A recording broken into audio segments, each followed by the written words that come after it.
This is a very bad idea. This is a very, very bad idea.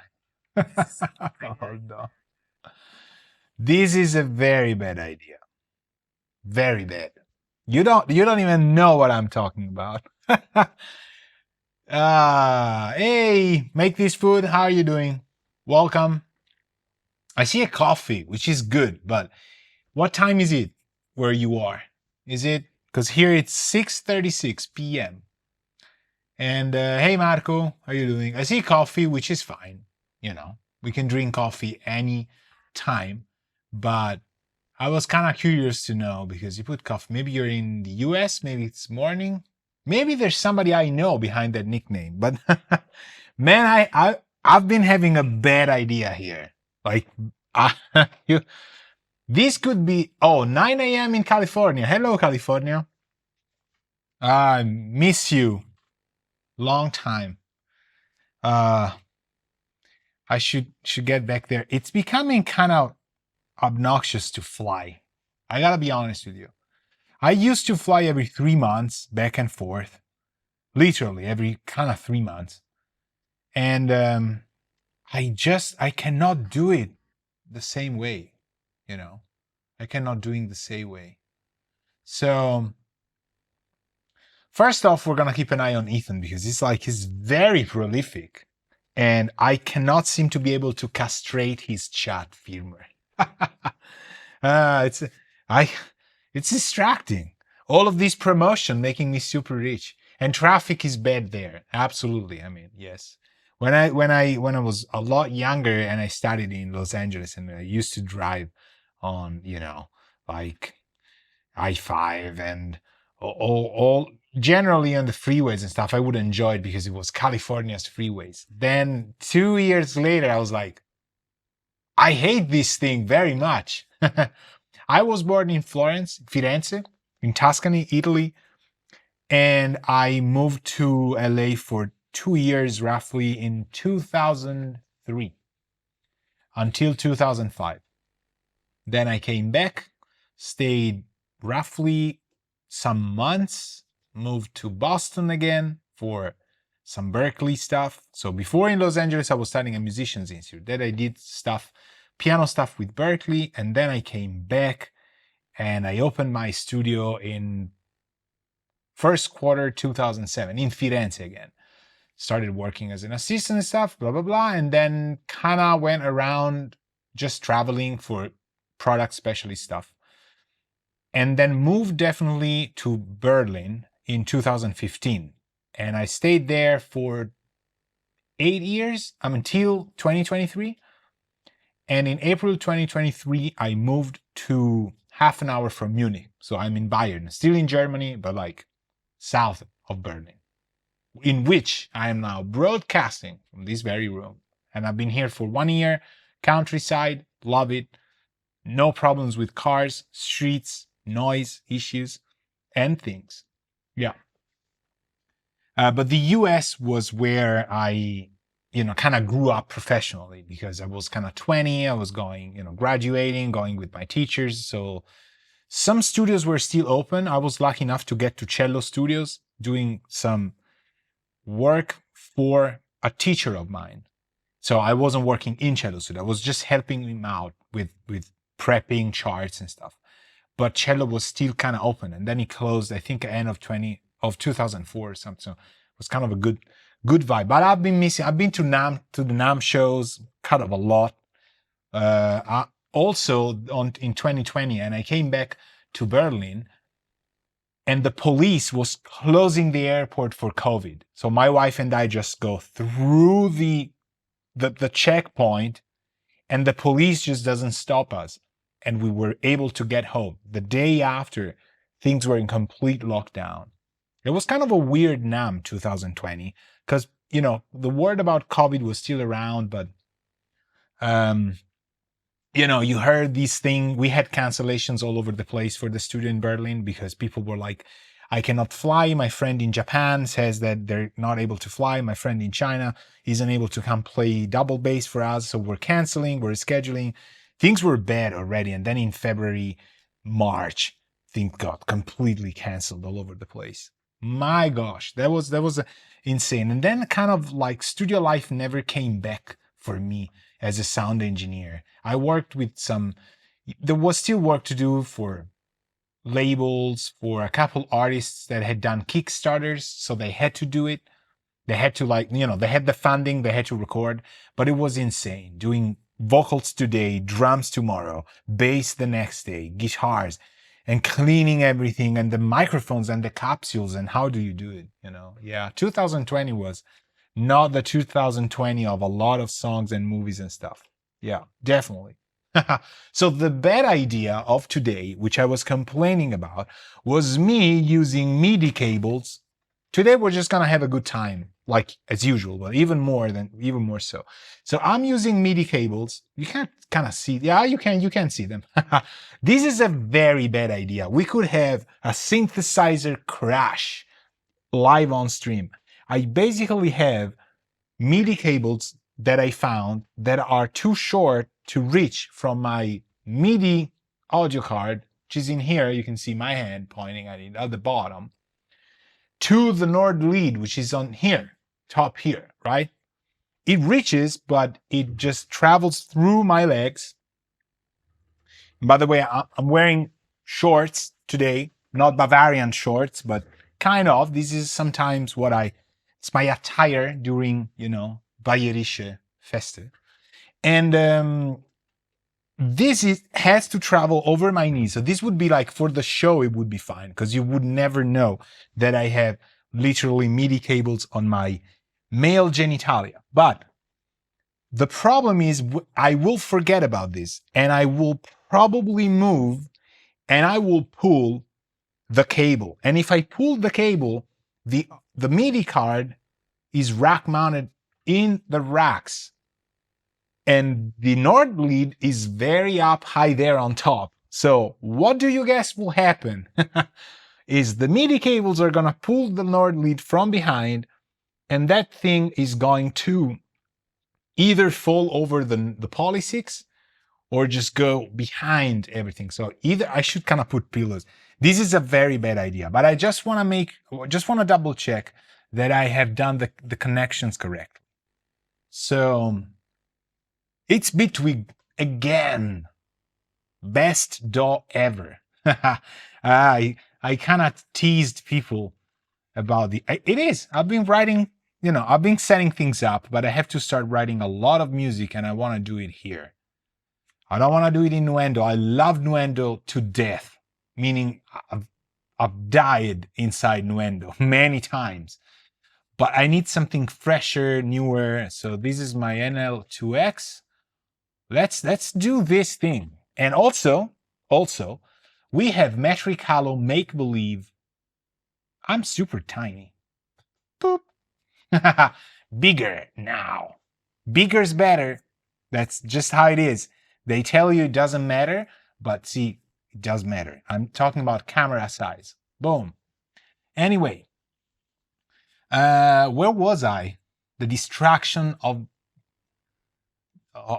these sort of jokes. We have Metric Halo plugins today that were just updated like 3 days ago. Metric Halo is an endorser of mine. So I am endorsed by Metric Halo. And I'm an endorsee since, you know what? It's like one of the first endorsements that I've had. I think it was 2000, I don't know, 9? Probably 9 or 10. 10. When I moved my studio to the hills where my grandma used to live in Tuscany. And we did some workshops, I think up to 2012 or 13. And it was a lot of fun. The Metric Halo people are super nice. A lot of brands are lucky that Metric Halo, to me, doesn't market themselves the way they could, because they make insane stuff. And then there's the Make Believe Studios people that have been making plugins with Metric Halo. They're insane, I think. We're going to take a look at some plugins that they make. I don't know what they're making, but there's a couple of them, just to state that they're not totally insane. They know what they're doing. They make insane plugins, but they know what they're doing. and they're amazing. So we have those plugins as well. So now Nord Lead 2X. Yes, look at that. Can I do that? No. So the output of this thing is my MAU 4, right? I have to remember I have a cable on my crotch. If I forget, we're done. And it returns, in my opinion, it returns on 5 and 6. 5 and 6. So I haven't mapped, or maybe 7, 8. Hold on. Maybe 7, 8. Yes. Okay. So there's no bus, audio bus for the Nord lead. So we gotta make one. We go in the preferences, we go to add stereo, we call these NL2X, and we use 7 and 8, which is in fact the only one that is open. Okay. Close it, select Nord lead 2X. Can we ping it? Yeah. Can we ping it? No. Why is 4 making the arpeggios on the 12 go up? This is bad. You see how the Prophet 12 is kind of calling for boop. There's that little thing that is there. Why is that? It shouldn't be. Anyway, we'll sort these out. So Nord lead 2X, go here, and just play stuff. The MIDI is going, but I can't see it. Is it on? Yes. So it's sending stuff on, hold on, I have to check this, on 4, which is true. It's how it should be. So, okay, so obviously, so I have a cable. Remember that. We have to patch it in, people. So I'm going to take 2 bantams. Hey, James, good evening. We're plugging in the Nord lead, but there's more. Hold on. I'm going to tell you what's going on here. So why is 7 and 8 going to 13, 14? Because 7 and 8 is wrong. 7 and 8 is my Okay, we're setting up things, right, people? I've moved things around. Who was the Prophet 12? Input buses 13, 14. So it shouldn't be 7 and 8. It's 13, 14. Right. Okay, it's okay.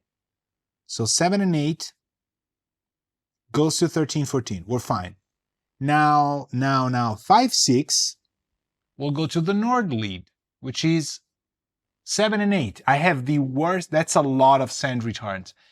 I'm telling you, James, I can't change it because I have sessions in Nuendo and in Studio One. Yes, I have one at least in Studio One that make use of the following routing. Okay. So some things are super stupid. Okay. And I want to, okay, we're going to make this educational. Some things are super stupid and should be fixed. However, if I do it, and I don't do it in every session that I have opened at the moment, we're going to have a very bad time because it's just calling for troubleshooting because things will still route to different previously owned channels by other instruments. Does it make sense? I'm going to show you what I mean by that. If we take the Prophet 6, it's on 11 and 12, all right? So I'm coming in from the Prophet 6 to 11 and 12. That's absolutely super fine. That's okay. Look at the MIDI channel that the Prophet 6 is using. Well, I'm going to tell you because these names are all generic. It's 11 and 12.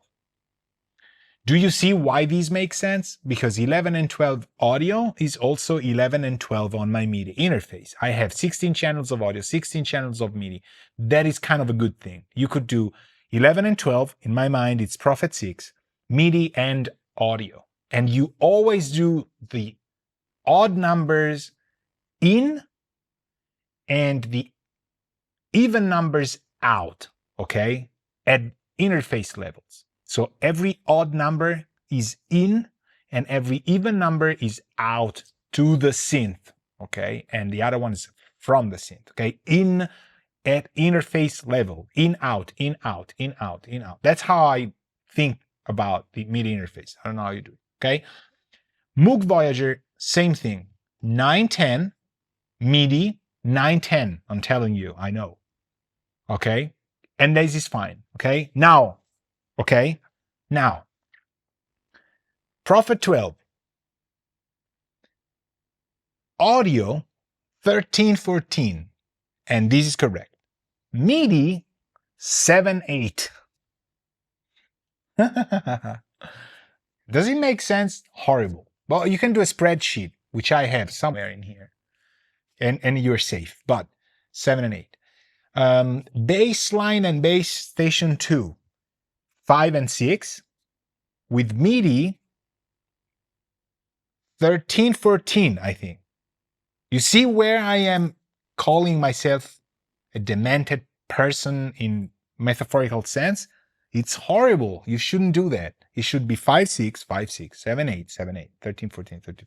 So now I'm paying the price for these while setting my Nord lead, which, remember, James doesn't know. I had the horrible idea to use short MIDI cables to connect my MIDI interface to my Nord lead. I have longer cables, I just didn't have the patience to go find them. So I have cables over my, let's say, knees, okay? So the Voyager is stereo outs, yes, 910, stereo outs.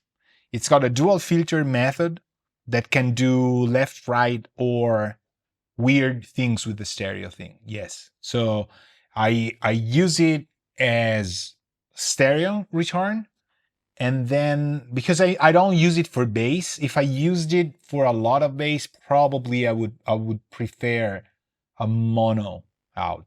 But what I do is I sometimes castrate the side content of it, which reduces its beauty a lot. But I don't use the Voyager for low frequency stuff that I need completely in phase. Yes. So my MIDI cables are short and they are over my legs. So what I'm gonna do probably is I'm gonna forget I have cables over my legs and I'm gonna pull accidentally these MIDI cables, which means the audio interface, the MIDI interface, it's not gonna move, but the Nord lead is probably gonna fall from up there. So this is a very bad idea. Never, ever do it. Because somebody's gonna call you from the back of the room and you're gonna go, yes, what? And you're gonna pull this column here, or probably just one synth. But there's a Poly 6 behind, there's a Prophet 12 behind. And I'm gonna die if that happens. Anyway, we gotta patch the Nord lead 3-4. If this happens live, I'm probably gonna get 3 more followers just because of that. So, which is nothing. So 3 and 4 on my Digimax is actually, let me take a look at what I'm seeing here. 3 and 4, no, right, no. So who's this? 7 and 8 is going to 13, 14. Okay, so I have 5 and 6 open, and I know 5 and 6 is the only one in the Digimax that is open, and I'm gonna put it to 7 and 8, okay? So now my Nord lead is patched to 7, 8, and can you hear it? You should, because this is beautiful. My God, it's really good. What is it? It's Nord lead doing things by its own. Hear these out.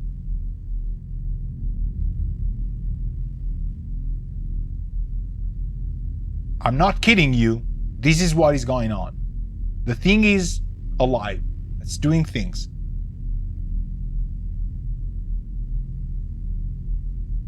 You hear this drone? I should track this thing.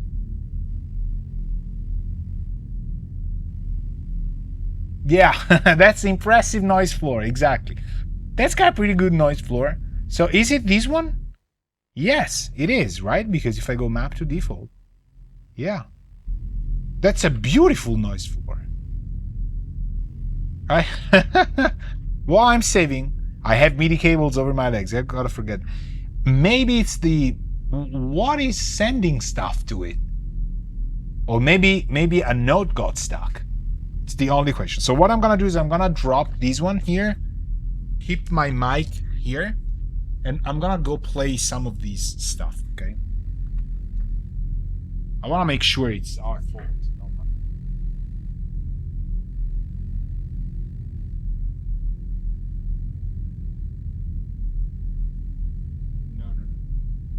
No, it's not an order.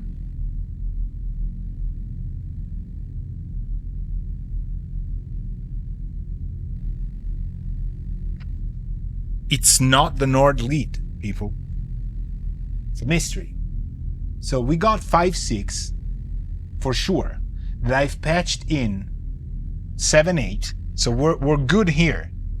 But who are we picking? Hold on, I gotta find out. Who's this thing? Also notice there is no send returns here. No send returns. So this means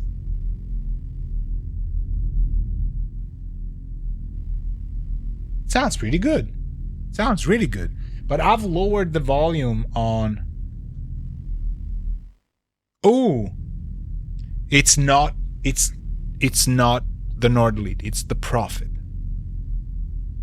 Why are we picking the Prophet from 7.8 if we have this? Doesn't make any sense. This totally makes no sense. The Prophet 12 is Prophet 12, and if I press this one, why is the Prophet 12 doing two things?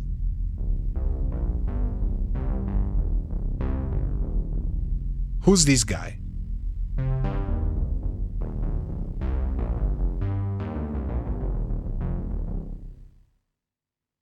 Okay, hold on. Okay, I see the Prophet doing stuff. So this is the Prophet, MIDI 8 to Prophet 12. No, hold on. There's something wrong here. This guy. Right, so we take this out and we only play this one. Ah, this doesn't play. So this is mislabeled. Right, we solved it. The problem is that it's fine that the Prophet 12 is 7 and 8. The problem is that all right. So now it's correct. 7/8, 7/8. The issue is Nuendo will not know until I fix that. So, okay. We just call this, we just go here and we say, oh, see, 13, 14. Nopes. Well, no, okay, we'll redo it that way. Hold on. So 5/6. Let me see. If I take these out. Ah, okay, awesome. So this guy goes here.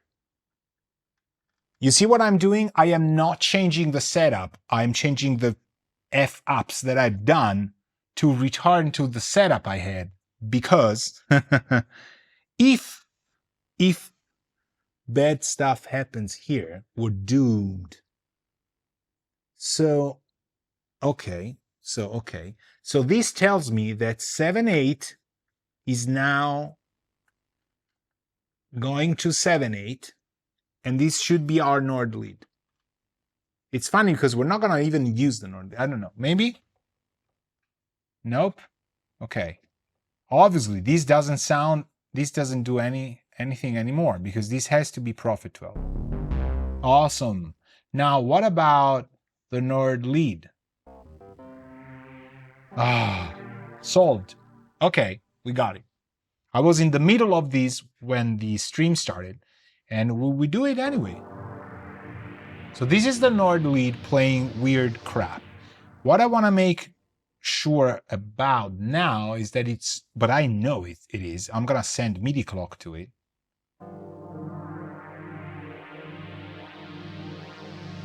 It's a little bit low in volume, right? But the preamps are fine. They're at +4. So we're gonna crank this dude here.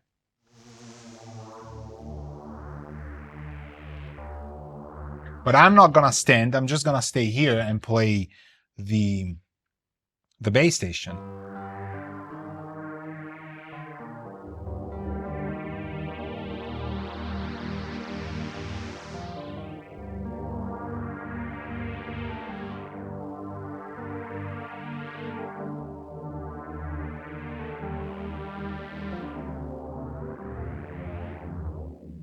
I have no idea how this is able to do.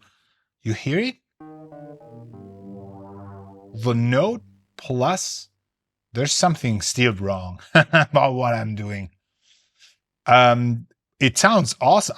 How does the note, it's not a performance, or is it? No, it's not. How does the Nordly do these different envelopes? Oh, with FM. Hold on. I think I know why. The envelope's doing.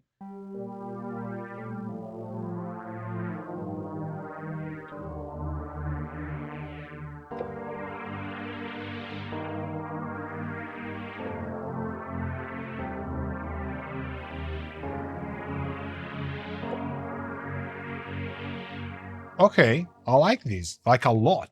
What happens if we, what have I done? Boom. What happens if we go here and do, boom, this? Here.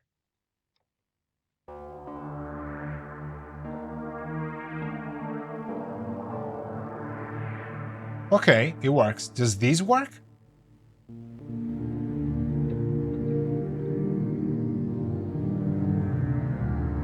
It works. It's the Amiga, people doing the sounds. Does the DW8000 work?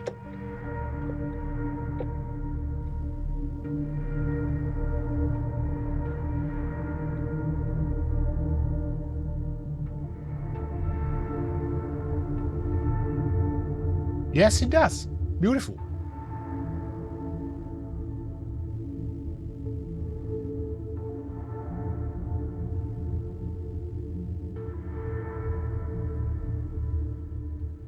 Hear how deep that is.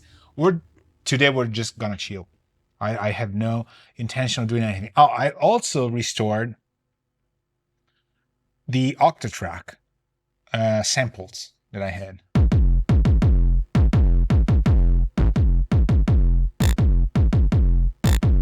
I love this thing. Then there's more kicks. I was doing a lot of stuff.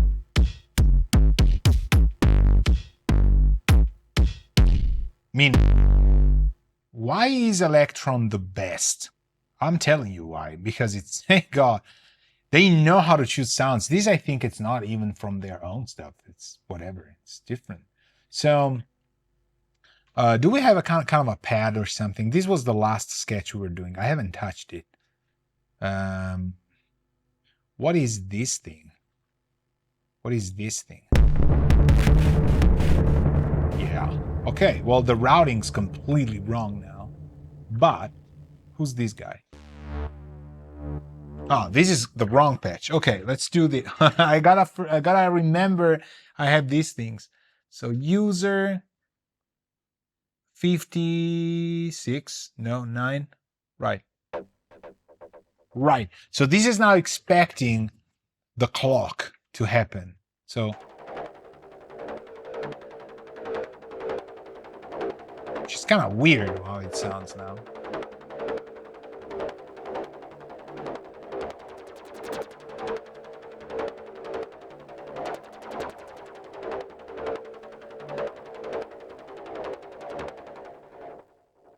See, if I stop sending MIDI clock, it resets itself, right? I mean, it stops.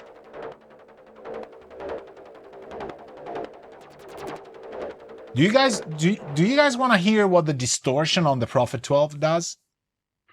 Hear it out.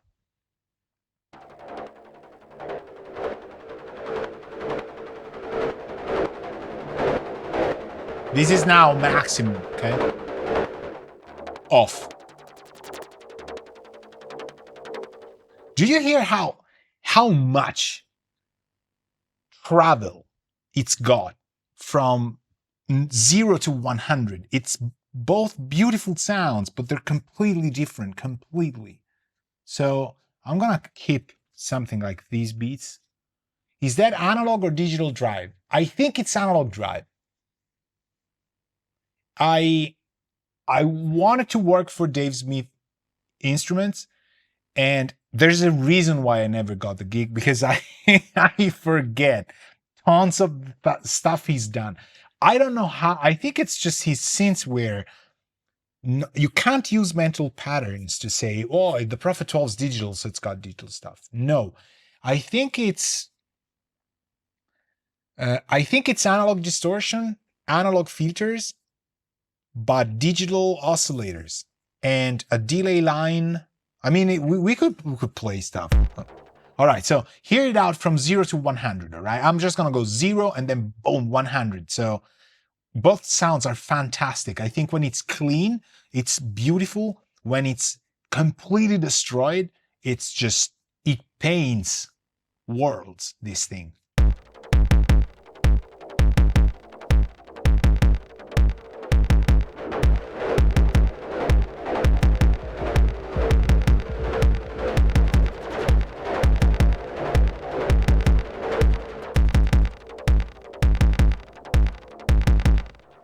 Hear how it just, when it's no distortion, it lets the kicks.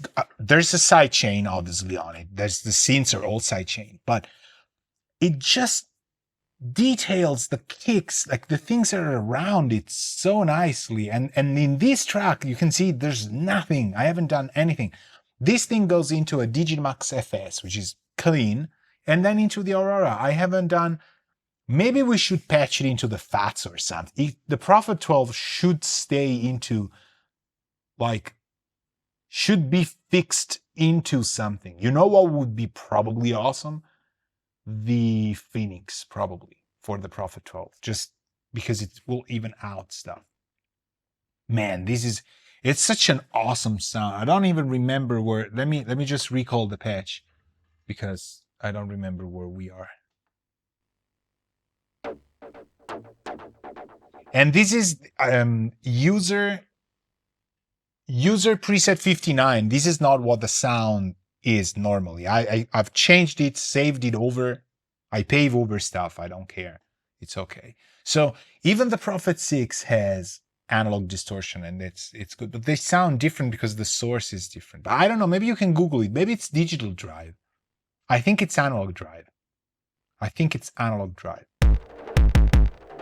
And it's wavetables, which is the most amazing thing ever when given to Dave Smith. I think the Prophet 12 is just off the hook. So we have some templating to do here, and then I want to show some. I want to see some metric halo stuff. So beats is already beats, because if I lose track of these, so I made a folder here which is beats, and this is nice and giggles, old fun and giggles, and it had, oh, okay, hold on, it had these, so all beats doesn't make any sense anymore, because it's got a tool, KHS stereo, Reason Rack plugin. James, have I told you I love Pulverizer? I did. On the mix bus. There's a video, I have it on the mix bus as well. Okay, so this is all beats with 0. So you've brought a Nuendo session into Bitwig via transprint? No. I've created this session from 0 4 days ago. This is literally day 5 of my Bitwig life. I am 5 days old into Bitwig. It feels like I am 3 years old in Nuendo. It's insane. And again, I love Nuendo. It's just, I could not do without in work terms. But this is insane. So I've started it from scratch, and I have used screenshots and presets into plugins. So for example, all beats, I know when I go here in the KHS kilohertz, I go preset, user, ars, as in Alberto is an arse. Scoring template, old synths. No wonder I haven't become famous. Everything I do becomes an acronym for I have to find myself a better artist name, or any artist name, literally, like Homer Simpson does with Max Powers, right? Because it has to translate the power. So I have these old synths, insert 2. That's how I do. Rebouncer 1/4, insert 7. That's part of my rebouncer send return. Survival LR, insert 5. I mean, these are user presets. So I've just recalled them by hand, like this.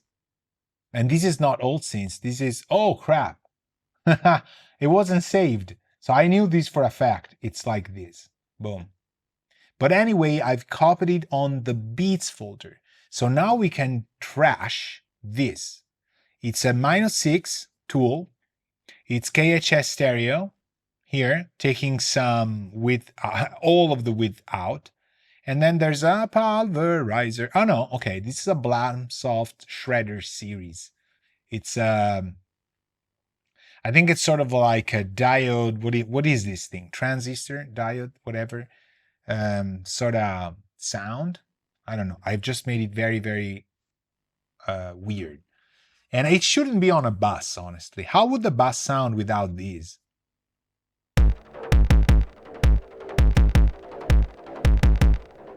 I don't hear much of a difference, which is good. It shouldn't be completely distorted. But, yeah, of course, but it's here. I'm bypassing the wrong one. Okay, let's start without. Okay. This is fairly, this is fairly insane.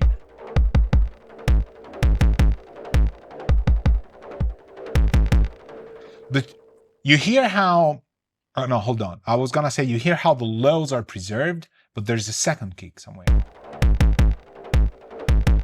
Oh, no. We're soloing the beats. So.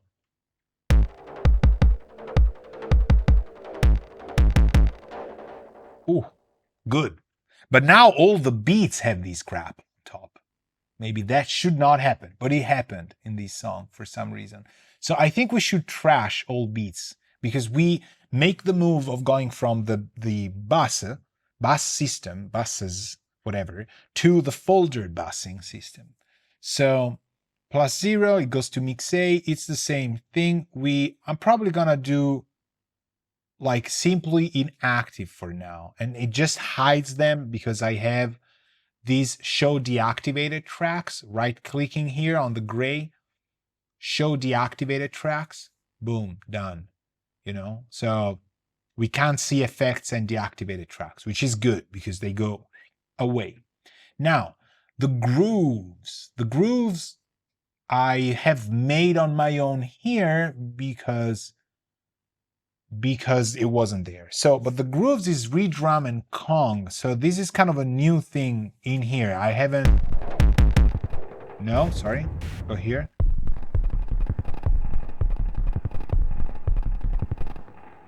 Okay, what I think I had, however, was the redrum going into the beats. And so for this reason, there's a reason plugin. Yes, this is the instrument. So, nothing fancy. Look at this. This thing is just don't make a record with this stuff until September, okay? It's okay. Then you can just do it. It's all this. Who cares? Nobody wants to make music like this one. So you got your own stuff. But Pulverizer, Blamsoft Shredder series. This is all Reason stuff I've been using forever. And this is the Blamsoft you gotta buy. It's a separate pack. The Shredder series, the pedals that they've done. Obviously, this one is green, so this is kind of a what's the green pedal? Oh, help me out on this one. I have it there. Hold on, I'm gonna go pick it up.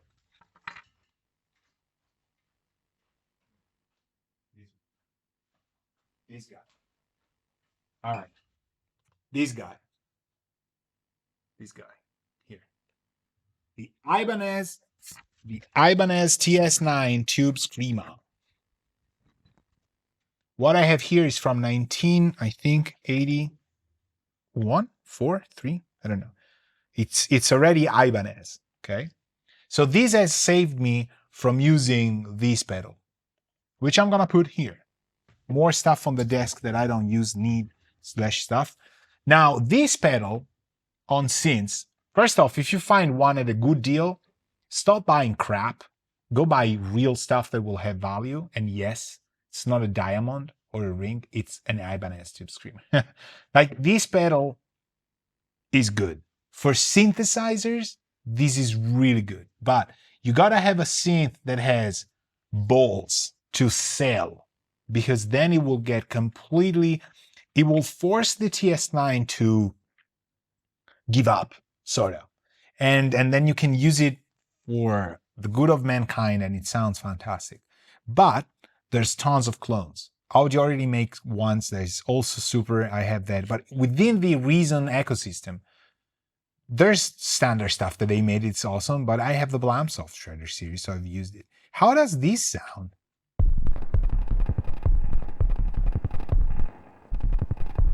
It's not doing much because it's just what, 30%. Then there's this equalizer thing. This is a thing I always do. I find sort of a resonant, like a ambience generator, and I kind of put it here so that we, that it just completely enhances it. This is how it would sound without this. This is just what it is. I hope I saved this combo here, because then this compressor, maximizer, this is just awesome. But there's no granular. The granular is on DZ, on the DZ sand. Anyway, so this is good. Kong Cyber is also something else from Reason that I use a lot. Kong is more like single stuff. And this is a glitch delay.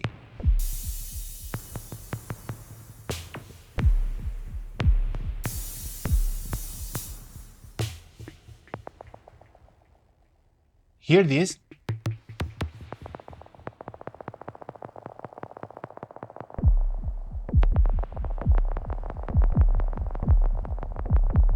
You can do all sort of weird stuff. It's got amazing things. I don't use snares. I was told to kind of write this style of music with a lot of low frequency pulse.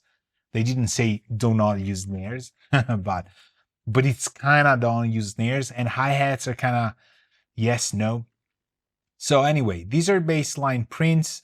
They should be below here. Bass is being done by these. The bass station is kind of weird because it's still in here. It should be here.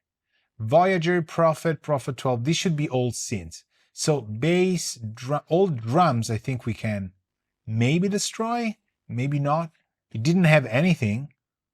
So whose old drums? Oh, the damages, the DMGs. These should be old drums. Okay, so here we need to do a folder of it. Groupie. And you don't, I love that you don't need to get back to the arrange. It's just awesome. Drums. Brown again. These folks here can be different color. Appreciate that. Thank you very much. But probably they need to be this thing. So, and they go to the drums master, which will inherit the tool, which is just a -6 because I tend to be quite loud. So toggle active. I'll do it from here because I don't feel safe. And this thing has to go to mix A. Boom. Right? Let me double check. This goes to mix A. Yes. Oh, you can even close the folders from the mixer. How nice is that? Okay.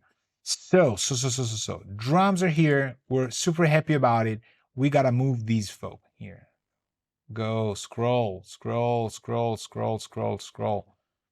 Beats are actually first, maybe then drum arrows, then grooves, then orchestral stuff. Well, no, the synths. let me do the synths. They go here, and they go to Pulverizer 2. So we should make, okay, they go to Pulverizer 2, which is this guy. Ground 0. Okay, this is a preset I've done. I'm very horrible at making names, by the way. Did you track with all these plugins active? Yes. Like, not, I mean, obviously, something was starting up. I think I've started with, literally, I started with Wave Alchemy Synths because I wanted to see what kind of sound libraries did Bitwig have. Bitwig did have. And I said, wow, it's got drum machine. It sounds it looks exactly like Ableton Live. And then I started doing like this right here. Then I started playing with effects and things, and it became this. Whatever. And then I kind of tried the sync on the bass line. So I did this.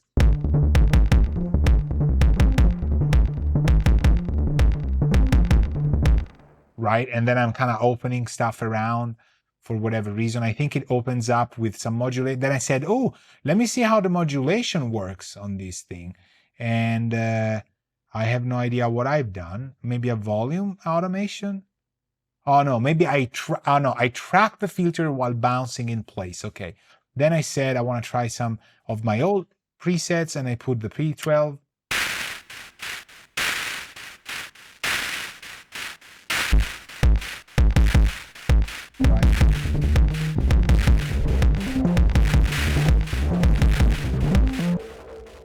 Right. So now, now the volume, the kicks are off the hook high, and there's kind of a lot of it. But it started adding up, and but yes, like a mix A and mix B were already there. I have weird. These I just tried. Kevin's limiter. We should brainstorm stuff. I don't know if you've tried these. Like these people at at Make Believe Studios are just insane. They do awesome plugins, but sometimes they kind of lose it. This is just something you can't even touch. It just does some bump in volume. I think the presets are complete BS. Don't quote me on it, because it's just you can't touch anything. You see, they just did fake presets. I have no idea. Absolutely, they all sound the same, but I kind of like Ian advanced harmonic oversampling, because it's just great. And let's try bypass and gate.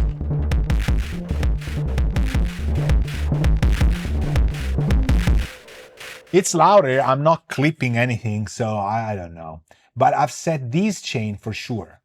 The Sontec, and this is a make-believe thing, people. This is beautiful. I've replaced Scarlett with this thing. I've tried both, and these sounded a bit faster to me.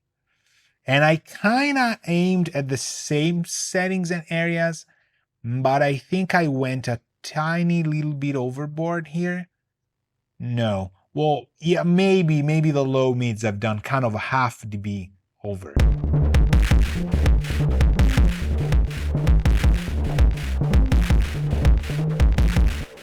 You hear how it deglues itself? It's insane. Without these three, and I'm talking about, it's super extreme, but a freaking record now.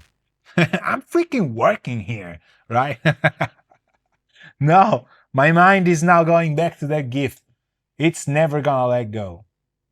Anyway, here, the beauty about the Sontec that Make Believe Studios and Metric Halo did, it lies in the parameters, which you right click anywhere here, and there's no analog, pure analog and aggressive analog.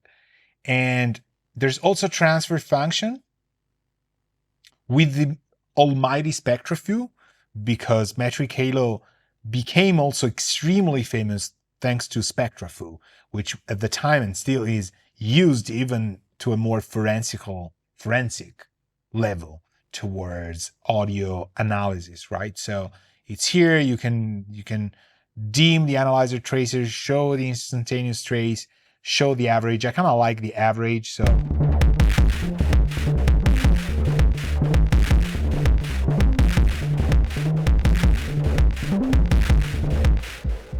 I don't translate here. I don't use transfers. But let's try just and bypass this dude here in the middle.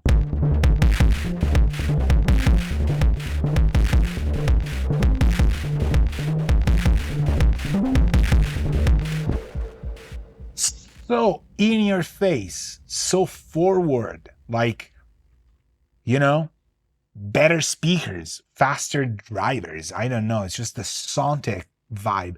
I'm seeing that I'm completely off somehow because I'm compressing too much here. So this is the sort of Skywarmer level kind of thing. What did I have? Oh, okay. There's another thing I wanted to try here, which was the master bass compressor instead of the glue. So let's try the glue. Reason?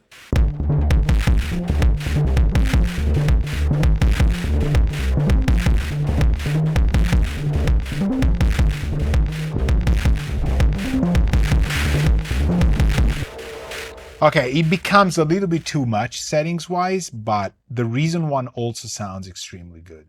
Also extremely good. Now, I don't know why there's this much. Oh, I know why, because I've done tons of things. So yes, your question was, did you track through this? Yes, I'm still tracking through. I mean, it makes absolutely no sense. There's just ideas I've dropped here and there, and then I'm printed, and then I've done videos on it.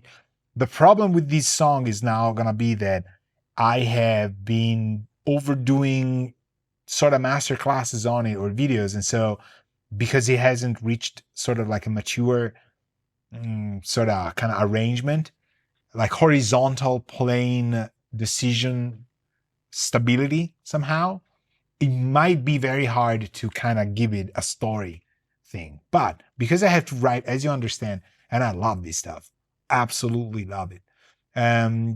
Very weird things. I'm kind of okay. I think we're gonna survive. Here.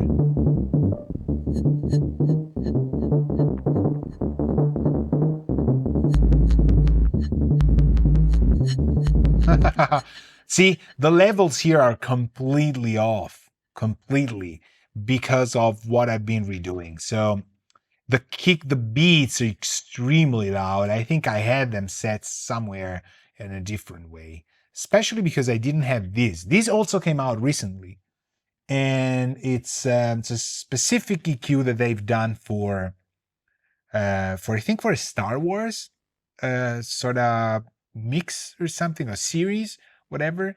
And yeah, it's okay. It sounds good. I mean, it's a proper EQ. It's still got spectra few, obviously, so you can do. I don't want the instantaneous, you know. But it's kind of. I mean, this is super loud. Come on, what have I done here? Okay. Also, you hear the pitch, right? But it's still drum machine. Beautiful. Yeah. I kind of liked it that it was off tune, but it was a lot more inside. Like.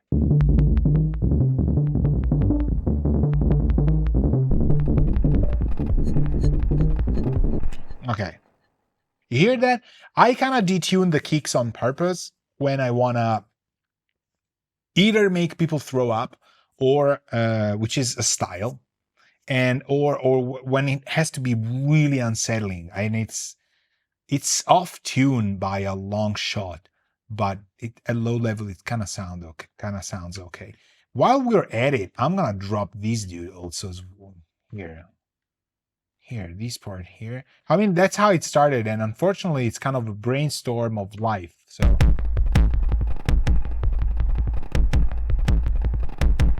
oh.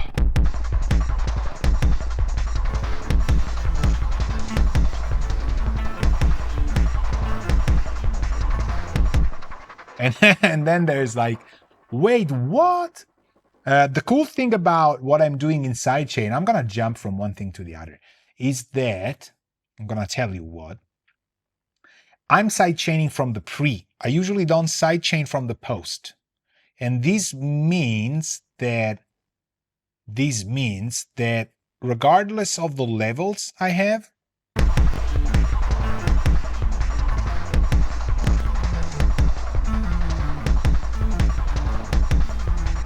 right? And I know already this is way louder than it should be, obviously, because it's too loud. It should be around, I don't know, 3.6. See how I keep it sometimes even here at 9 dBs. Want to see it around the second layer. But if I move the volume of the kicks, the sidechain is not gonna drop.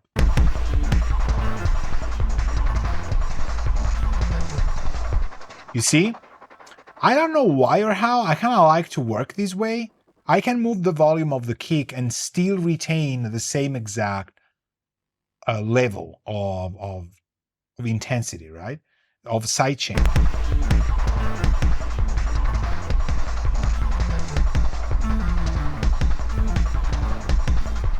You hear what it does? The sidechain is as strong as the starting point. Like it's pre-fader. I can move the kick volume in the field, which I'm now seeing it's off center. Why? Who moved it? I did. But the sidechain stays the same while my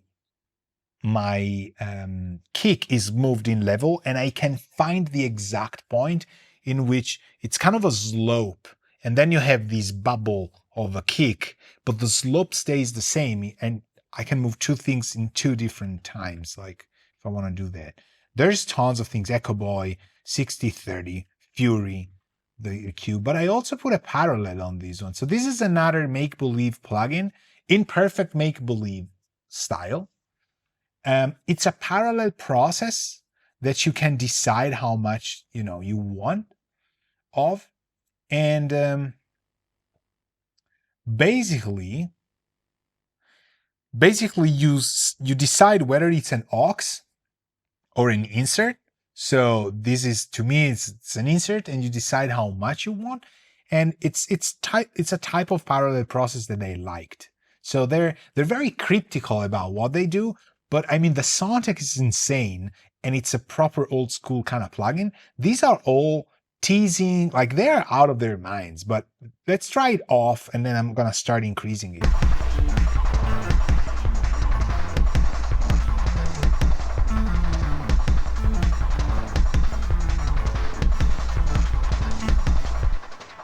You see, whatever. Like you can do it with tons of EQs and stuff, but it's that one kick going up and down. It's kind of nice. What were we doing? We were doing damages. I love this type of live and masterclass that we're doing, where nothing makes sense, and I'm thinking and hoping. I don't know. Maybe it is. Maybe it's not the case.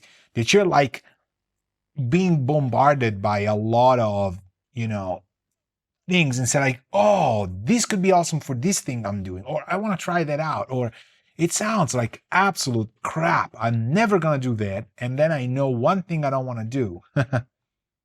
Obviously that's impossible because it sounds amazing. So, but if you're insane and you don't like it, you can do the opposite. Just kidding. Even here I've used Sonic EQ. Here, this is good. This is copyrighted. No, it isn't. I'm using a super fast modulator to do these weird things.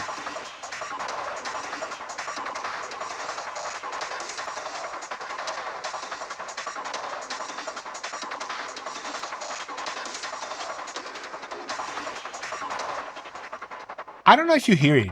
It's just things that feel the low mid side of the mix, and I think it just gives it a weirder kind of thing. Look at the sand returns I'm doing here, tons of them. But we haven't done the synths, right? Oh no, we've done the drums, but the drums only had the tool. Okay, so we're fine. I think the problem on the beats. No, okay. That's just me. All right, so we're gonna do the synthesizer. Okay, group. Boom, synthos. What do we move over synths? We move tool. I'm gonna copy them just to be safe. KHS stereo and our sidechain. Okay. The modulators are genius, and I agree 100%. The modulators are okay. I'm gonna read your message, then I have the thing. You can literally change everything moving much like an analog studio's light changes and variations lobby. Right. I am kind of super happy you said that because I wanted to say something and then I forgot, which is this. I am usually twofold on automation. Okay. I'm like two sides of one coin. So on one side, I am the laziest person ever to do automation. Okay. I hate it. I don't know why. I don't know what is it with me. I just hate to automate stuff. It's kind of a chore to me. I don't know. Okay. On the other side, I believe that in these genres, but also in rock music, even in rock music, any type of mix really benefits so much from automation that even if you had average skills at mixing the core elements of a thing, automating the life of the story of a song is really gonna make the mix something unique. Like until you automate, you really only have something correct. I don't know if that makes any sense, but I'm so lazy about it. But I do it all the time, like all the time. Modulators drop into this thing in a right, like they drop into this, and they're exactly what we need because it's not even automation. It's life injection somehow in a nerdy synthesizer geek way, right? Maybe a guitarist knows about that already because they know a lot of electronic stuff now. Everybody has to know. But it's speaking the language of a synth player. So I'm like, okay, I know that ADSR, classic LFO and stuff. And it's so easy to assign. It's a DAW level thing, right? I mean, insane. This is really cool, really cool. So we should do. I mean, yeah, exactly. I wanted to say that as well. Bass is the wrong color. This is the right color for bass. Boom. Synths. Okay, now we got these. These folks are going to. The Voyager is going to Pulverizer 2 for no reason at all. Let's play the Voyager patch I have here. What is this?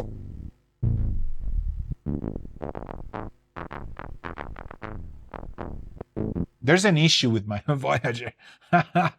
Why is it going to Pulver 2? All right, I'm gonna inherit this. Am I gonna inherit this? No. I'm gonna send this straight to. Well, okay. Synths has to go to Mix A. Boop. Voyager, Prophet, all of these folks have to go to Synths for Synths Master. Okay. Hey, Drac. Well met. Welcome. We're just chilling on a Friday evening doing. There's no pattern here. Just doing stuff. If you find a topic for what I'm doing, it's okay. Maybe the topic is, being, I don't know. I'm just trying to think about it, but it doesn't matter. So this patch really has nothing to. Also, the Voyager, I think it's got. Can we ping it? Yeah, 25 milliseconds. I don't believe that's the case. You're gonna get about 2 just for kicks. 2 samples? No, 2 milliseconds. Okay. 2 milliseconds for kicks. But, because I'm like in octave down. Well, this had a sense back in the day. I think it's a patch I used for something, but why rebouncer?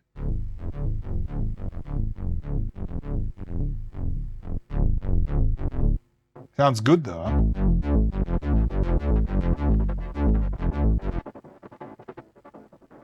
Huh? That's what rebouncer does. The 2 just does that weird thing. So, okay, but it had a pulver too. So let's copy these on it. And it's a pulverizer? Right, okay. So I can use the base station to kind of trigger to arpeggiate these. So I don't know what it will. Right, latch it.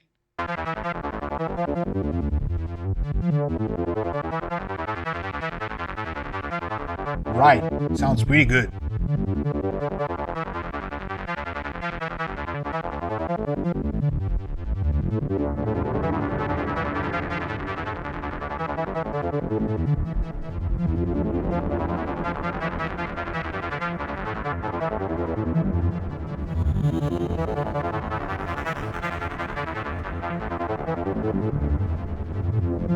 Okay. Hey, Martin. Hello.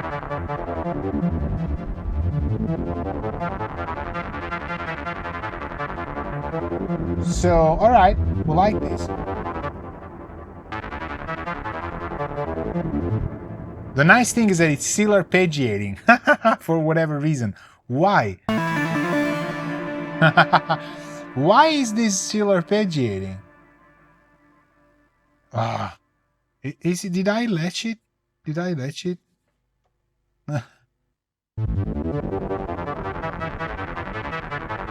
I love that. Well, I love this thing. Thank you very much. But I was thinking that the arpeggiator is off right now. Why is it? Beautiful. Is it doing it?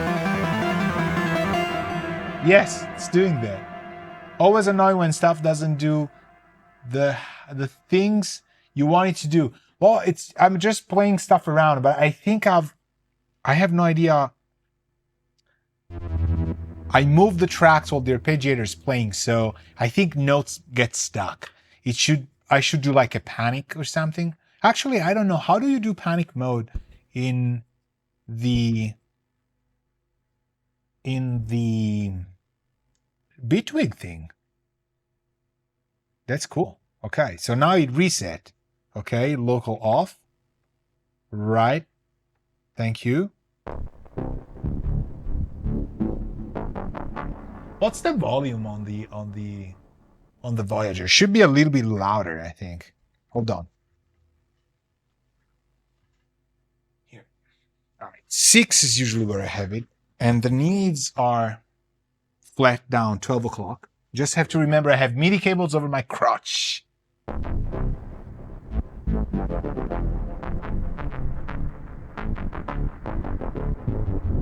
Okay, well, like this sound, well, I'm not using it, but at least we know that there's this stuff.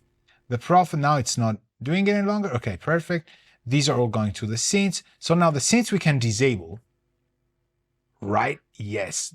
Deactivate. Boom. Ciao. Now the effects we have to keep. Do you mostly use hardware synths or combine it with soft synths? I use mostly soft synths, actually.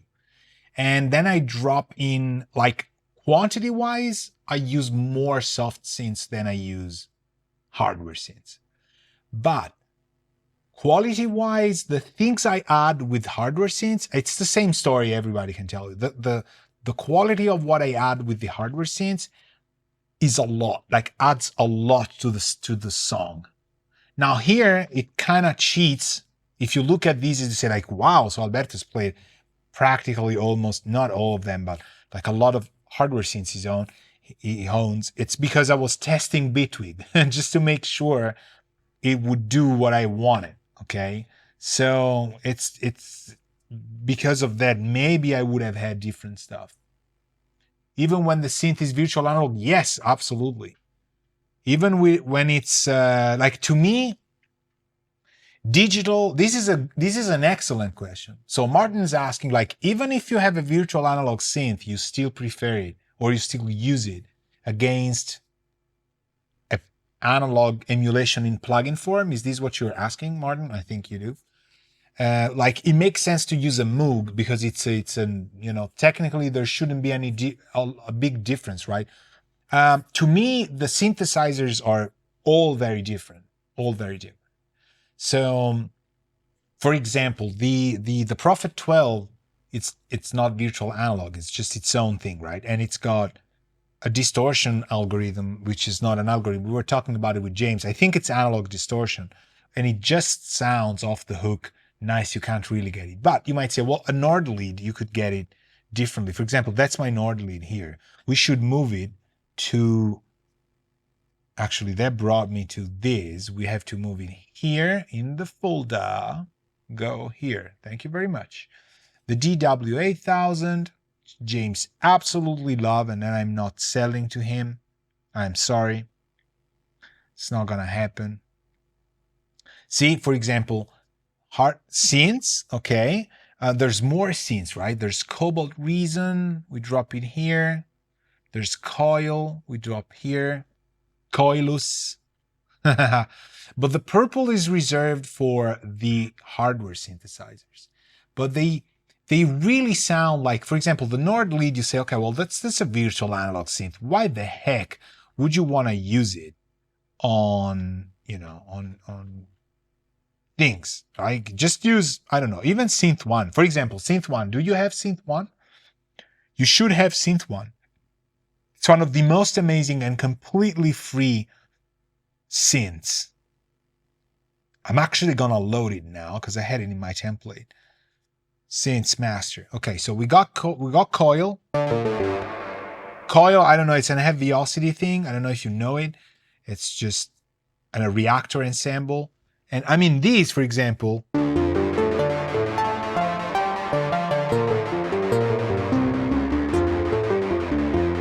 it sounds awesome, right? Is it polyphonic? It is even polyphonic. You can do it's 3 notes? Holy shit. So it's got kind of a full polyphony thing, but Cobalt Reason, this is from Reason. This is another virtual analog thing. This I don't even know what is made of. And then you got the Nord lead. So this is the Nord lead alone. Sounds like this. This is one of the patches I have, so.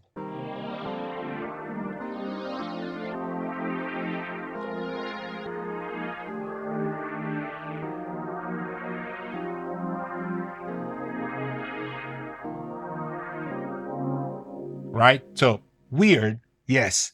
But I like to take the Nord lead and put it, for example, in pre-Crotosian. And when you, okay, it's already kind of a lot. And if I drop it here, yes, it's 11. If I drop the volume, it stays like what something I could play.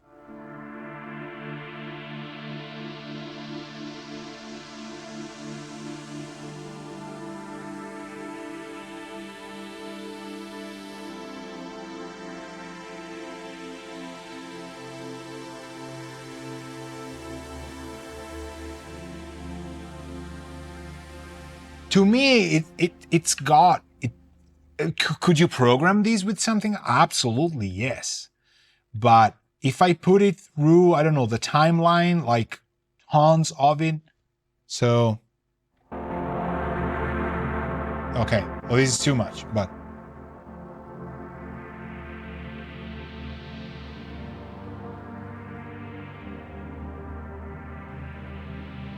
Hear the lows? Right. Synth 1 is, I don't even know if it's 64 bits Synth 1. We should try that out. Here the lows it's got. It's a very precise thing and it's going through the Digimax. So there's no fancy preamp and all that.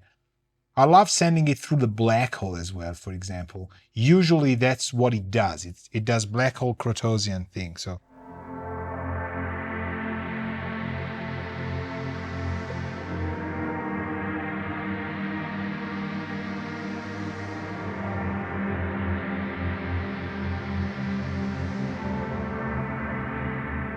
Here? I mean, and it's like, can you do that?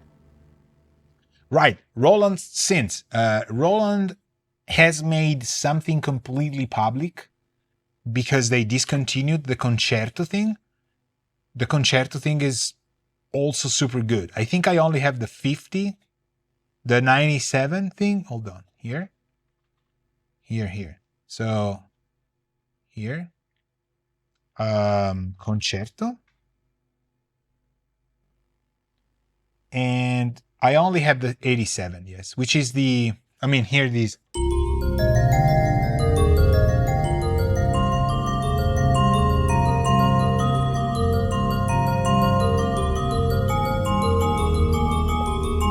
This is, Fantasia is like the D50 thing. I think it's really like the first, not what it's called. I never owned the D50, but I've played that a lot. So it's got a lot of awesome things. I think I have a preset I've made. Hold on. I think here. Hold on. Yeah, Orbital. I've used it in something else.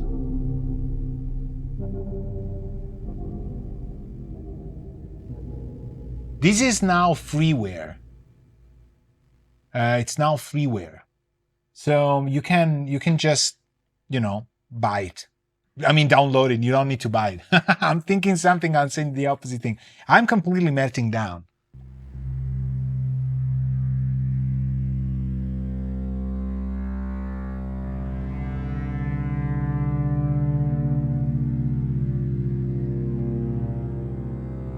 That's Orbital, people. Preset by our own truth. Sounds good, huh? It's got Kratos. What does it have? Oh, this is the Amiga actually playing. Sorry.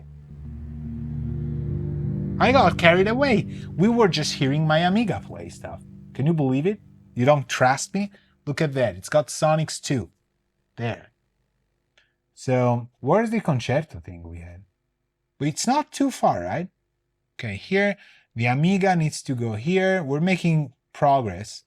These synths will go maybe a little bit of a brighter bluey thing. Concerto, all right, let's open it again. Concerto has no effects on my template, but it's got the doubler and reverb. And oh, do I have more? Oh, yes. So this is 3 sounds. Happy coincidences.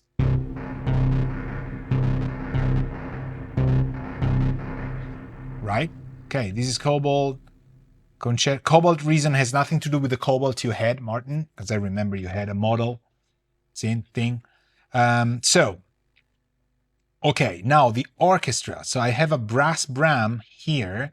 We gotta make it go to a group, even if it's only he. Thing we go orc. So orc will inherit the manly, but will get inactive. Ciao.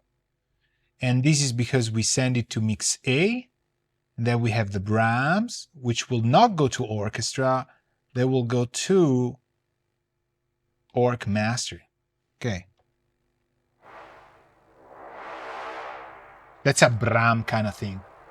See, feelings, well, you know, you sold it probably, you don't know, but it happens sometimes. I think it's a great synthesizer. A little bit harsh, but if you play through, like if you even buy kind of a pedal to just go through it all the time and you find a very nice thing for it, it will sound like it's super powerful. The model is, you can do a lot of weird stuff. Like for the things you do, for the genre you do, which is kind of an industrial kind of thing, I think it's just a fantastic thing. So now we got the auto trackos, snares, kicks, and stuff. So this is, where does it start? Okay, beats. So I don't know if I want to send this stuff like there. Why does it sound so distorted? Ah, because the sample is distorted. All right. Ah, this is me. This is a factory thing I've done.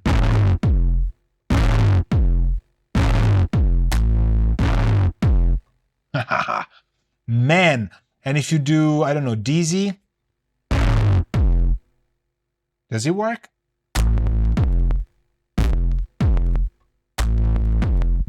I've spent, I think, a good day designing Dizzy, the bass, Lee, blah, blah, blah.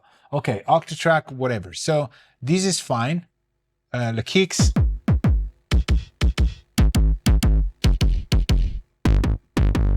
Love this. Snares.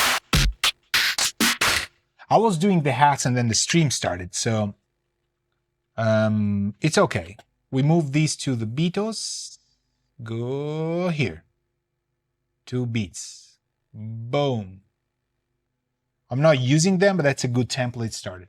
I lost a lot of chat. So you have the wrong cloud Synth, which is pretty cool. Synth 1 is indeed 64 bits. Okay, I'm going to try and load it. We're going to see what it is. Wow, that's epic. Still part of the cloud. Yeah, I hope you don't make me nervous with all of your questions. No. I'm never, ask. That's why I do streams, you know. Do you have plan to use the MixHead today as well? Yes. Let's MixHead the thing around. So let's take the bass line. Okay, let's take the bass line here.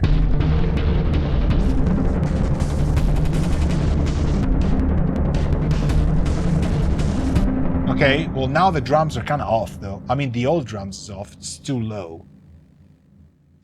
But we're not here to talk about that. Well, who's playing that low? Well, I want to just hear this, the bass line. All right, so do we go here? There was something we were trying. We were talking about these, right? The LA2. Let's try it without and with the bass line. Oh, if it works.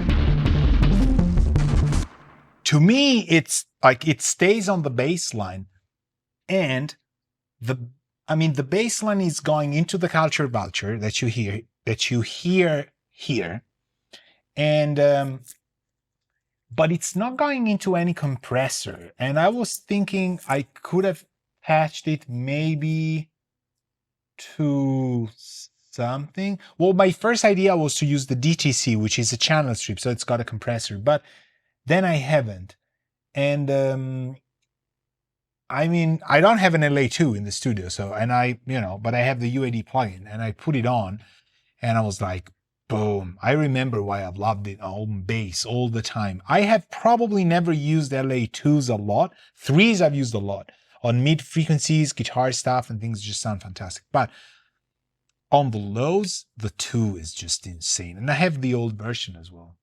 Pretty cool. Brings the background a bit more to the front. Do you prefer the silver or gray version of it? So this is part of the plugins I own to Spark myself. The work I'm doing with Universal Audio, it's just they renew my licenses periodically, and they haven't done it so far. Maybe I've been fired without knowing, and they want to tell me through the non-renewal of the plugin. I'm thinking that's the strategy they're using. So I only legit own the LA2A tube compressor. Truth be told, the others are probably gonna sound ever so slightly different, but the same. If you have the others, you're gonna be good. And I usually use limit, not compress, but on synths, on bass synths, it's compress, and it just sounds good. But I'm fired, so that's the only plugin I can use. And I'm lucky that I bought for a session years ago the massive I have plugins for the UAD platforms, but on Spark I don't have that many. And the massive passive I do have, which I use a lot. So I use on real electric bass, I tend to use limit. Probably. Yeah. I'm fired. Anyway, how does this sound on let me see this part. Maybe that's a little bit less aggressive. I mean, it's the context is really nice, right? So it's just giving it that. I'm using Orange Clip a little bit before. Just that Orange Clip's like one of my new plugins that I absolutely love. And it's perfect for the music I'm writing because the guys that wrote some ideas on it used the DAW that Orange Clip takes the clipper wave shaper from. Okay, so perfect. It's got a lot of, it's a fruity DAW, if that makes any sense. Like to give hints. So MixHead. So again, this is Make Believe Studios through the engineering and digital of Metric Halo. And I've opened this and I was like, all right, what is it? You know, and it's a tape simulator. And I love these stuff that emulates tape emulators, right? Which happen to exist in the analog domain as well. There's plenty of companies that have tried in years. Most of them have actually bankrupted. But they've made the most. I don't know if it brings bad luck or whatever.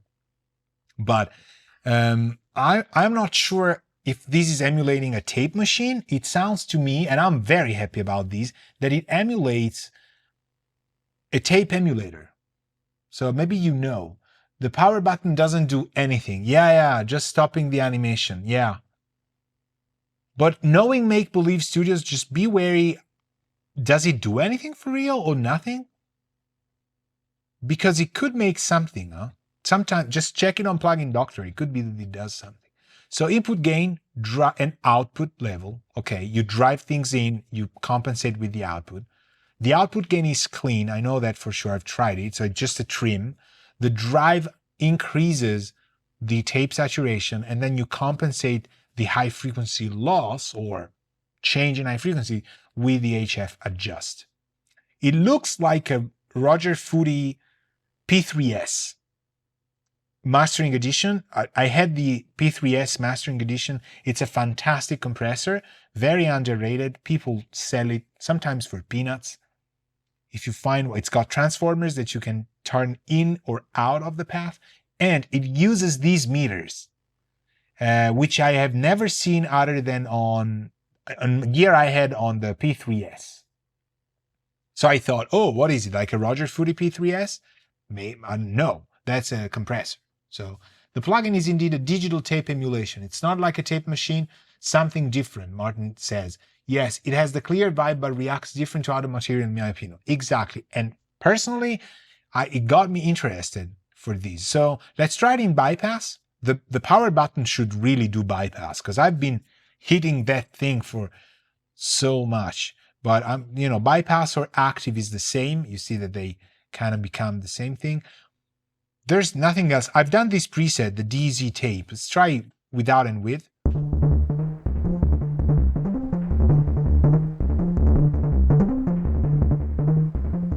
It's louder, okay.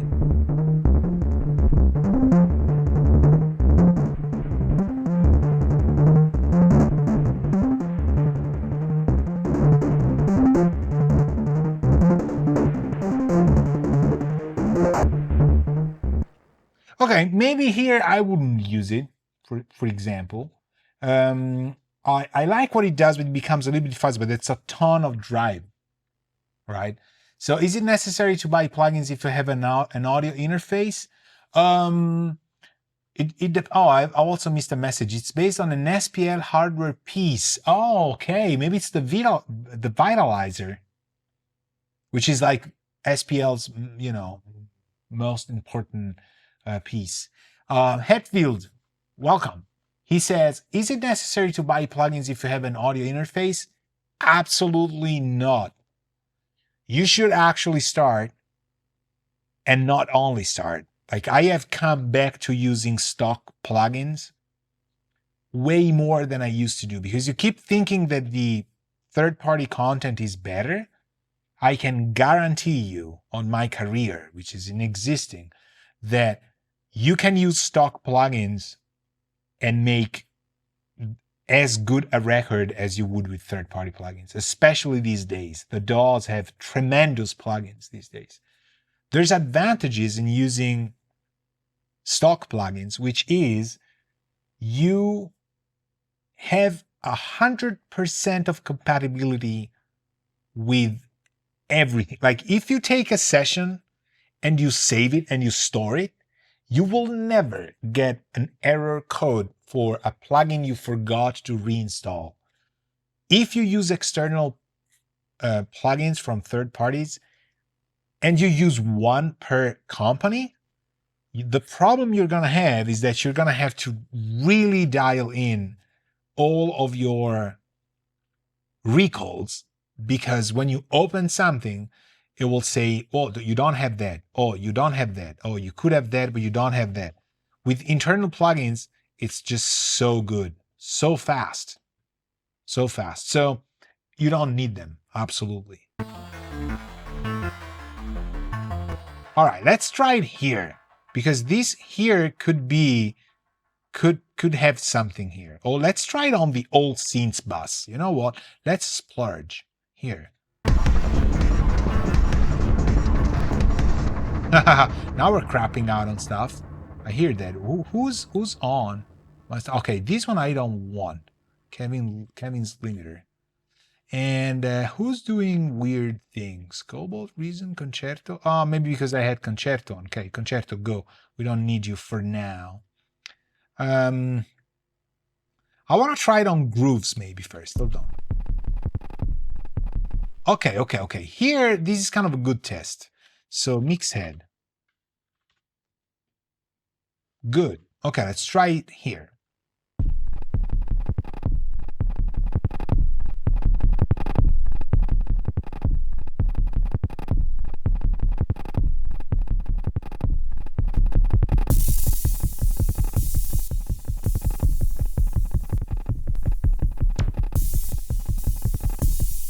Okay, for example, this one's kind of sound designing. So this works. Still, you know, can you do it with other stuff? Probably, but it's got kind of a way to preserve the lows, so it's not doing the tape thing that much. And this is 30, so we could try also different tape speeds. And but the high frequency is really cool now. It's adding so much detail. Martin asks, is Bitwig now your default DAW? For composing these stuff now that I have to kind of do until September, I have time until September and then I will get fired. I will use Bitwig, yes.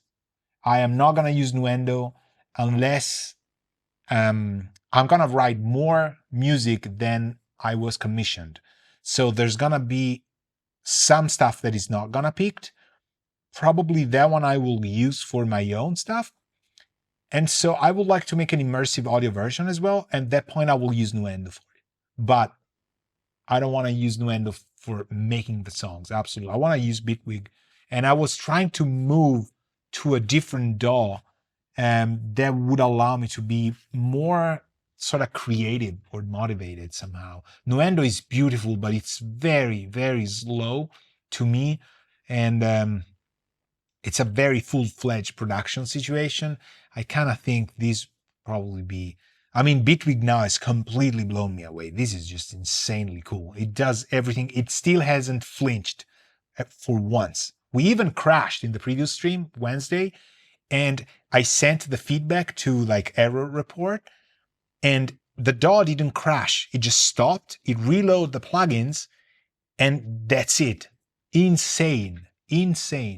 Awesome. So yeah, so okay, this has worked. Very kind of peculiar, huh? How about synthesizers?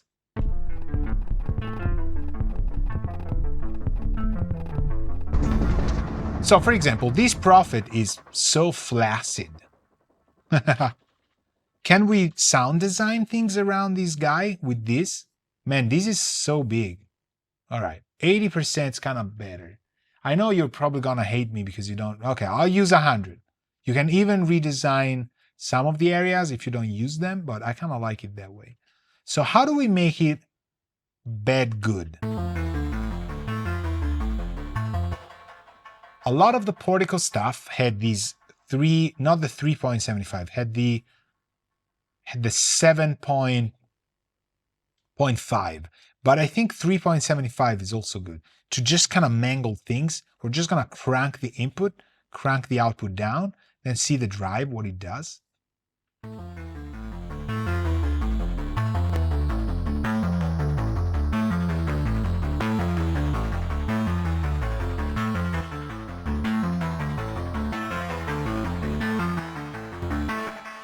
You can't really compensate as much as you're bypassing if you're pushing things that much. Maybe the output should go lower than 12. I mean, they probably don't care. It's just, a tone box. But I'm amazed at the lows that I hear sometimes because it's cool. How much latency also does it have? Wow, 0.1 millisecond. Okay, we're talking. This is cool. Now it's farting, obviously, but let's try and go more tape.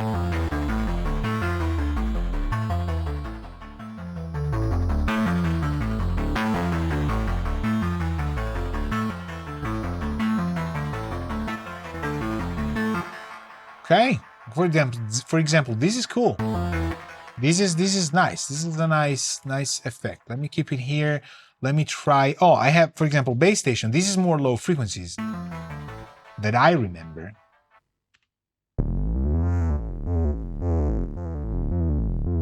Okay, let's move it here. Can we do damage here? Oh, wow, no. Undo. I didn't want everything. Have you seen how he moved all the plugins? Like, no problem? Insane. I mean, that's a risky thing to do. Just take everybody there. It's 5 different manufacturers and just move it somewhere else. And it just went like, all right, boom, go. And I was like, nope, undo. Okay, undo. That was quick. Yeah, that was really quick.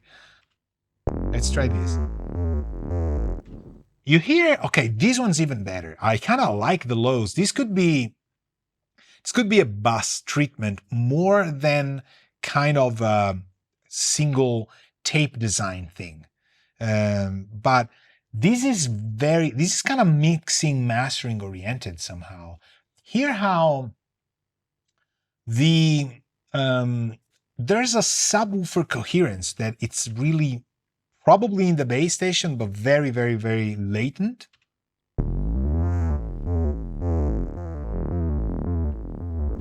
Good Lord, it becomes awesome. I'm becoming a streamer 100%. Like I do very, very loud things. Let's try. I'm Italian. I can do that. Don't worry. So bypass.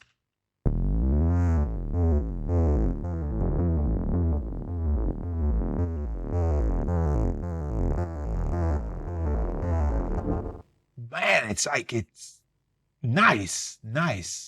It's more of a mix bus thing, right? So would it make sense to use these on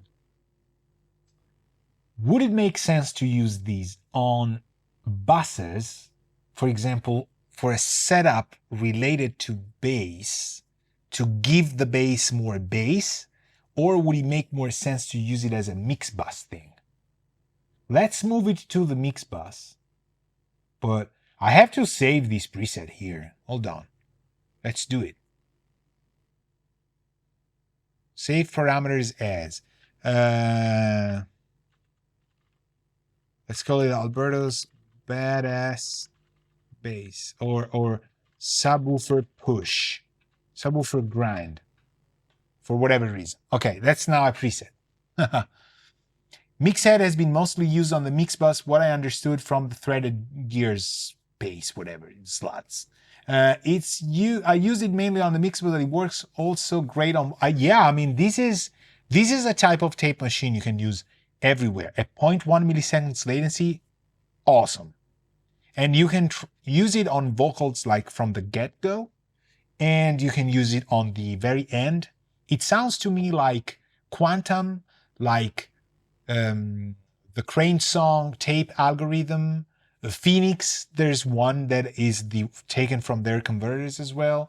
Not like, Nebula's CDSM tape machines. Those are like the real stuff. So if you're doing proper rock, country music and stuff, maybe this is, you can even use it after, or you can use it instead of, but it sounds like if you really want the feeling of a tape deck, this isn't there.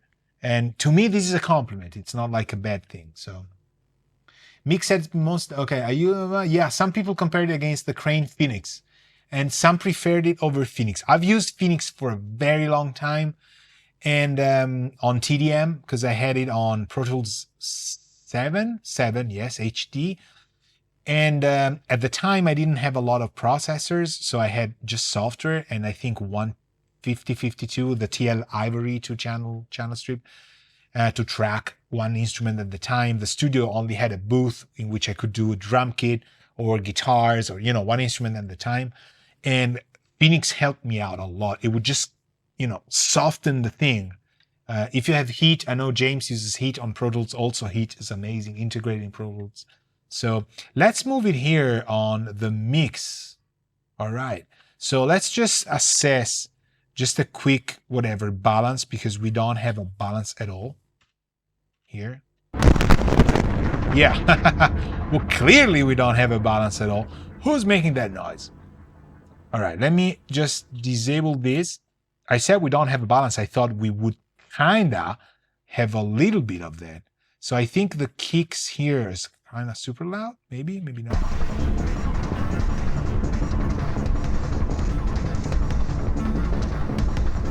Okay, so it's kind of heavy.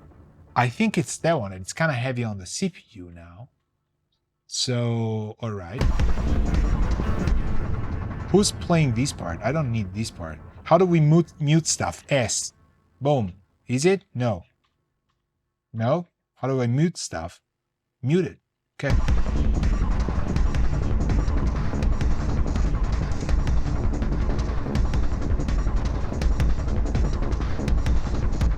I still hear this kick. Sorry if I'm interrupting myself. It's part of the stream. I still hear this kick kinda dry somehow. Of course. Is this moving? Why is it at 0?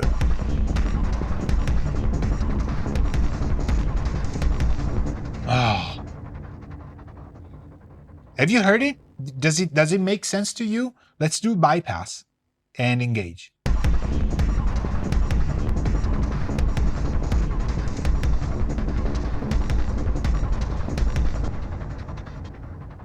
It's like, the difference between, okay, it's I get what you want to do, and is it a DAW playing loops or stuff? Okay, so we have it. Okay, I think we got probably this. I'm kind of topping out on CPU. Is there a window where I can see where I'm exploding or not? Probably. Like a performance meter? Yes. I knew there was. Hold on. Oh, this thing. Man, these people are nerds. And I love it. I'm gonna keep these here all the time. Like, this is... All right. So, is it behind myself? Yes, okay.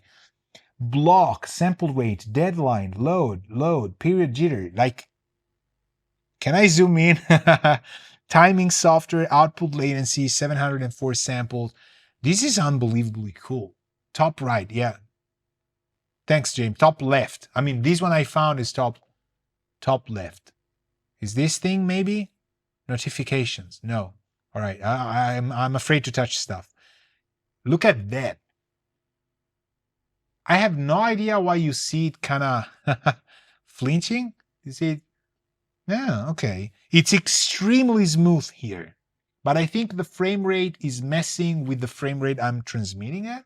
Maybe. I am not sure. But anyway, so what's the low, the jitter? I mean, this is beautiful stuff. What's below here?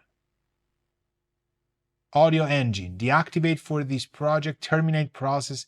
Man, these people are awesome. It's so nerdy. These can save your session if you need your audio card for something else. So let's just rebalance things a little bit, just to make sense.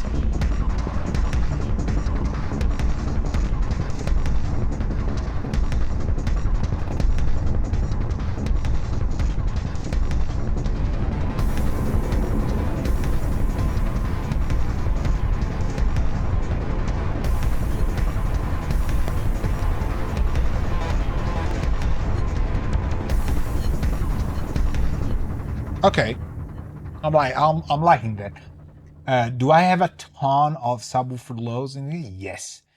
So that's fantastic. Let's check if this is delivering the thing. By the way, I read some rumors that at the GS, the UAD Spark, that they might drop Luna for Windows soon. Okay. I'm not gonna delve into it.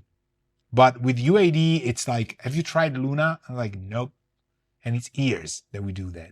So I need to check my mix bus. But I mean, it's an amazing thing, of course, but I'm not even gonna flinch again, like Bitwig, to think to do something like this in Luna. Nope.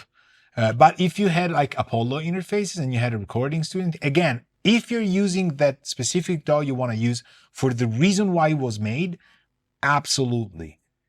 Each DAW has that one thing that it was kind of made around, but if you're not, there's probably no reason to use anything else than this, really. And I'm saying that completely off the thing. So despite what UAD says, you really need Apollos to use Luna properly. I kind of just said that. Maybe James was sending the message while I was saying that. If you have a UAD hardware studio and you're tracking bands and you want to build a new old school studio, it's insanely cool. And at that point, you have benefits even probably over Pro Tools and other stuff. But if you're not, for native, I don't know. But it's improving and they're keeping up with the pace. They're really investing a lot. So it will get a lot better in time for sure, maybe in a short time. So this thing has to, hold on, I have to copy A over B. This thing has to just do a little bit of a thing, and this thing has to do a little bit less compression somehow. Yeah, we're killing it. It doesn't sound that bad, but this has the slowest auto release ever. So first let's do this. And it's got a sidechain in. Why does it have a sidechain in? Of course it's not gonna work.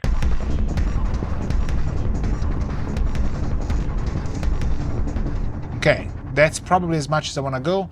Let's redesign the threshold.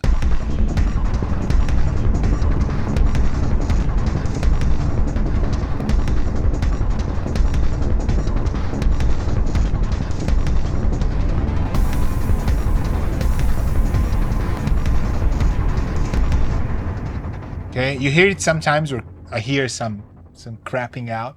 I touched the ADR machine, which I really miss. They need to port it soon native. Yes, the ADR 102 is just insanely cool. Yes. So here I'm reaching a point where I would probably bounce some stuff, simple things. Who hasn't been bounced? The base station hasn't, for example, but that's not. Who's like, oh, this coil line, for example, could be easily bounced in place. Then there's the pulver that I'm no longer using. Is there anybody going to the pulverizer buses? I'm telling you, if I don't clean up these with the excuse of these things. So, okay, these are not in use as far as I know. Let me just double check again. No. All right, so these two have to go. Goodbye. All effects is fine, but the side chains are all completely off, I think. Let me double check the Pro Cs. So bass.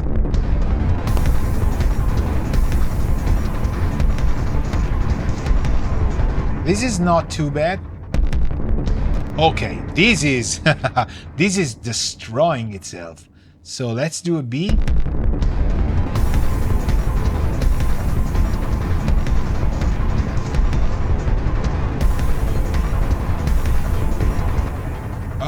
Okay. Do you hear? It has to sync, but not completely choke itself. And again, maybe Martin, you were here. I said it. Maybe James wasn't here either. I'm doing it pre. So when I sidechain, I think Gabriele also asked me about kick and bass, and I wanted to do a masterclass on it. So I'm using the pre version of the sidechain. I'm not sidechaining post. This means that if I move my kick volume, the sidechain feed is the same, and it allows me to kind of do, yeah. I mean, some people like James says you gotta do send pre-fader. You gotta send pre-fader for sidechain. I know some people that send post fader because they say if I lower the kick, I need less of a sidechain impact to design the groove, for example. And so like you raise the kick and you get more sidechain, you lower the kick and you get less sidechain. I don't think that way. I like to say I raise my kick and then I go to the threshold and change it if I need. I need them to be independent. So to me, okay, Martin says, I never did pre-fader, to be honest. I know a lot of people that don't do pre-fader, but me and James and I apparently kind of think the same. I like to be able to set the kick volume with the sidechain independently set. Because what I usually like in terms of sound, if I use sidechain in the last year, I've been just using a lot of, I didn't do much, but now, the genres, this type of music, you kind of need this massive Armageddon kind of style thing, and you need the synths or the orchestra to sync differently, but just to sync. But I like to sync more and keep the kicks lower rather than doing higher kicks. I need to have a little bit more sidechain than the volume of the kick really would ask for, So when you push the kick, you need to rebalance the sidechain. Yes. And exactly. So the con to what I'm doing, if you do pre, is that your sidechain has to be redesigned through the threshold here. Yes. For example, this is the effects now, right? So the effects, I think they're choking too much. So I'm gonna start off.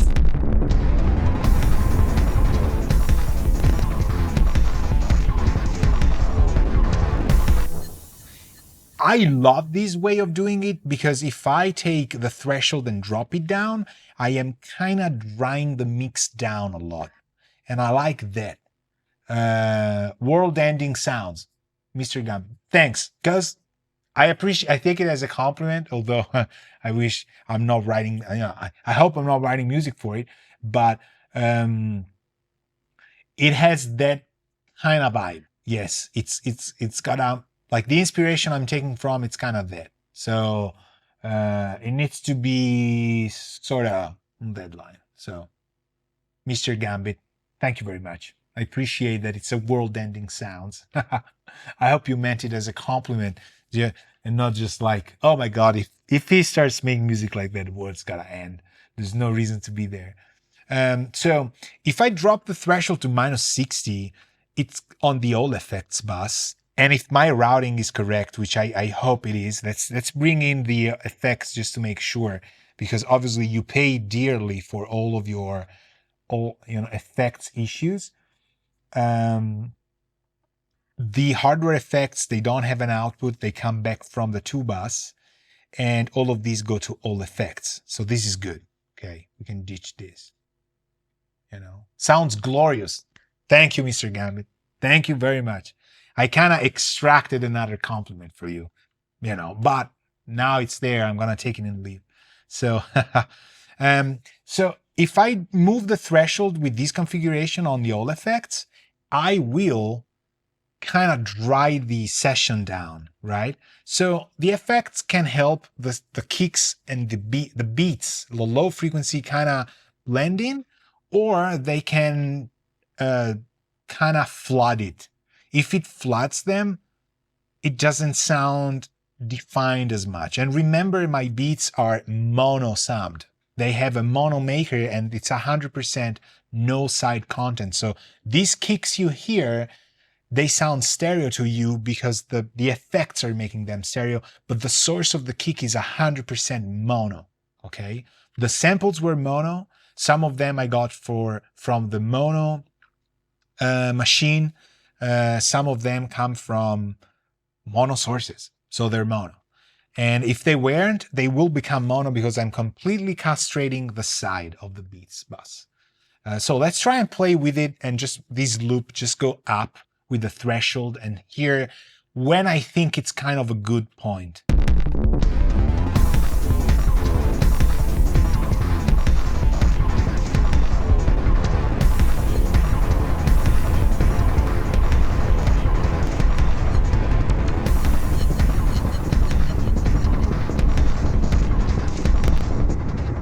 Okay, this to me is that I would need to move the buffer. You hear, I don't know if you hear it crap out just a little bit. It's got sometimes, it's just telling me the CPU is kind of having it. But, you know, bear with me, I don't know. Sometimes it's just clicks and pops. These levels good.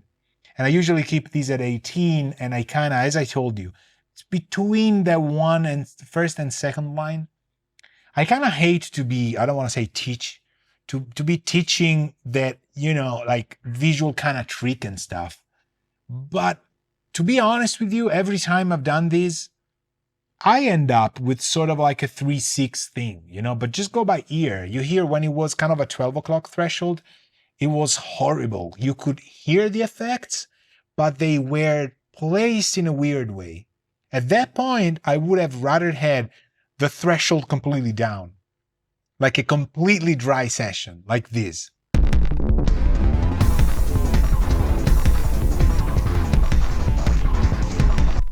At this point, I would rather have these than the error that we had, but it's better with.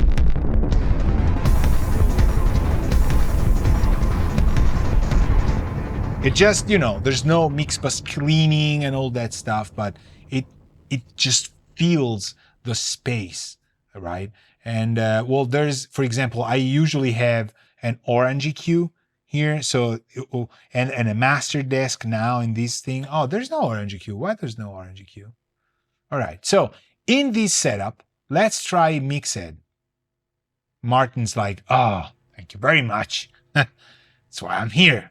It's like, all right, so let me deactivate stuff that is off in the hope that we're gonna get a little bit more resources. But you know what we should do actually? We should push it to 1084 and just say, just for kicks. Also, I've spotted, or maybe not, maybe this is not a mistake. Retro limiter on this machine drum.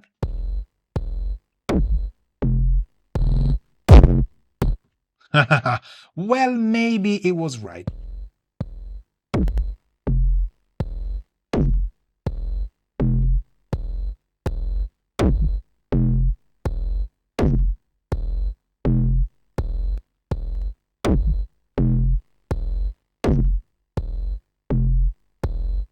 I don't know. Do we need to bring it forward? It was off. Let's put it offline.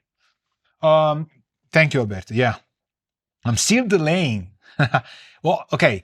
We're gonna play it and try this and play it. If it craps out on us because I'm out of resources while I'm streaming, I will move the buffer size to 1024 live, okay? And we see if Bitwig explodes. I gotta be honest with you, this is also something I do when something reaches a lot. Okay, I'm teasing. Let's go. Let's start from something simple though. Let's go 0, 0, 0, 0, 0. Power doesn't do anything. Let's do, what do we do? Do we do HF adjust is here? 1, okay, 0. Just without and with on a 15 IPS. Okay, but maybe the whole song.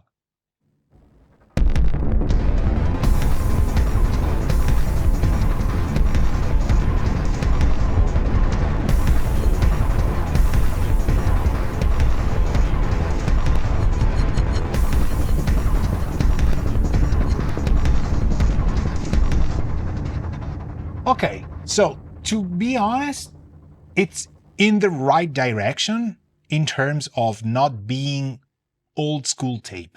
We knew that. 15 IPS is my favorite on the mix bus. You know what I found in this specific plugin we'll try now?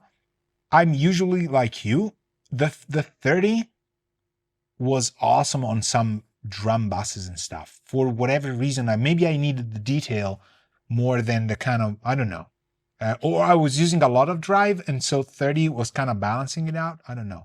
So this is a great start. Let's try and drive it from 15.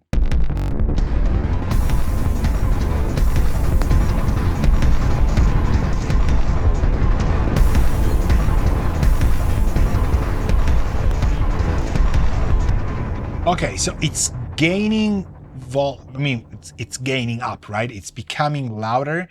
And so I think we need to drop it. Maybe 0.8, maybe 1.2. Let's do 1.2.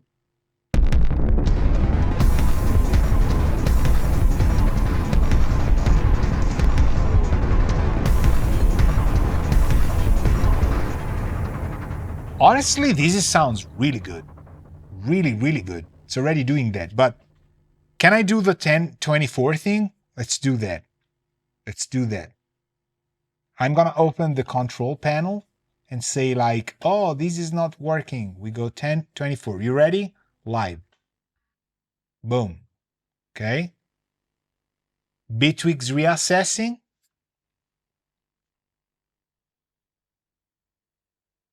Okay.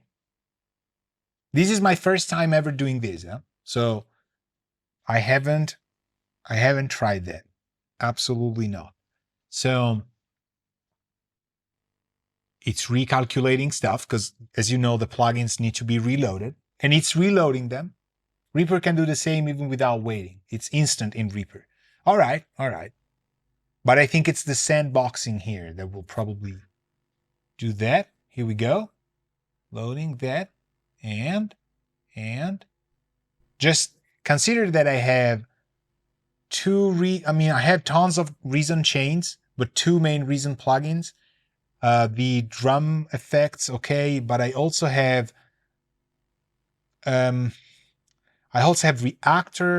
I have a Contact. I have kind of Fury. Okay, it's not super heavy, but I think I've added plugins without even knowing where I'm going. Oh, there's a lot of UADs, 2As. Routing mixer is nice. Bitwig is looking more and more appealing to me. Yeah, Gambit, I'm switching to it. I said it for this project that I'm doing. I haven't been given any like you must send us a session with, so I'm gonna use Bitwig. Kind of happy that I do it. So we press play. Let's keep an ear on, is it as tight the session as it was before? Because some DAWs lose a little bit of MIDI coherence, although here it's half MIDI, half audio. So do I have a solo here? Maybe, maybe not. Ooh, hold on. What is happening? What is that? Did we lose sounds? Did we? Yes, no? Okay. Maybe I had a solo somewhere.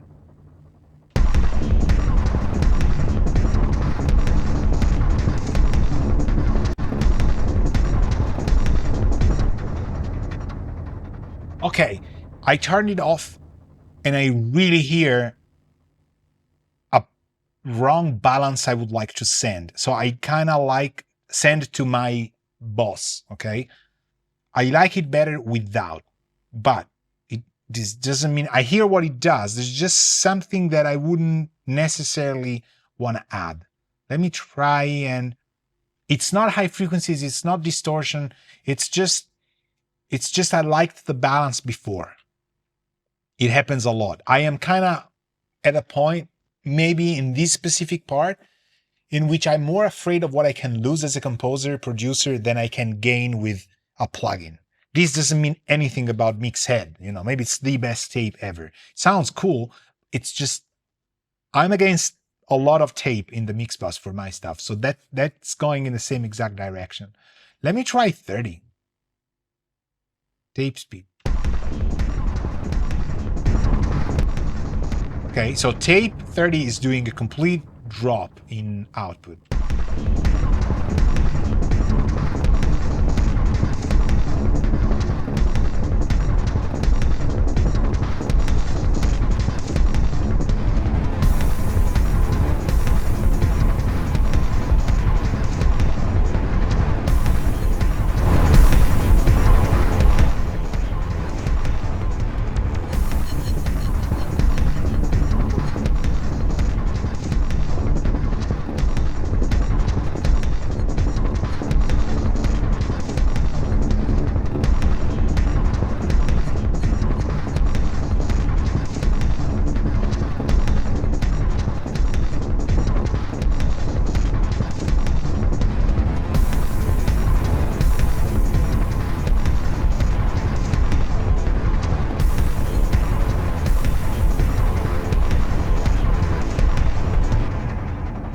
Okay, 30, I still remain my point. On this type of music, on my stuff, I kind of like 30 better.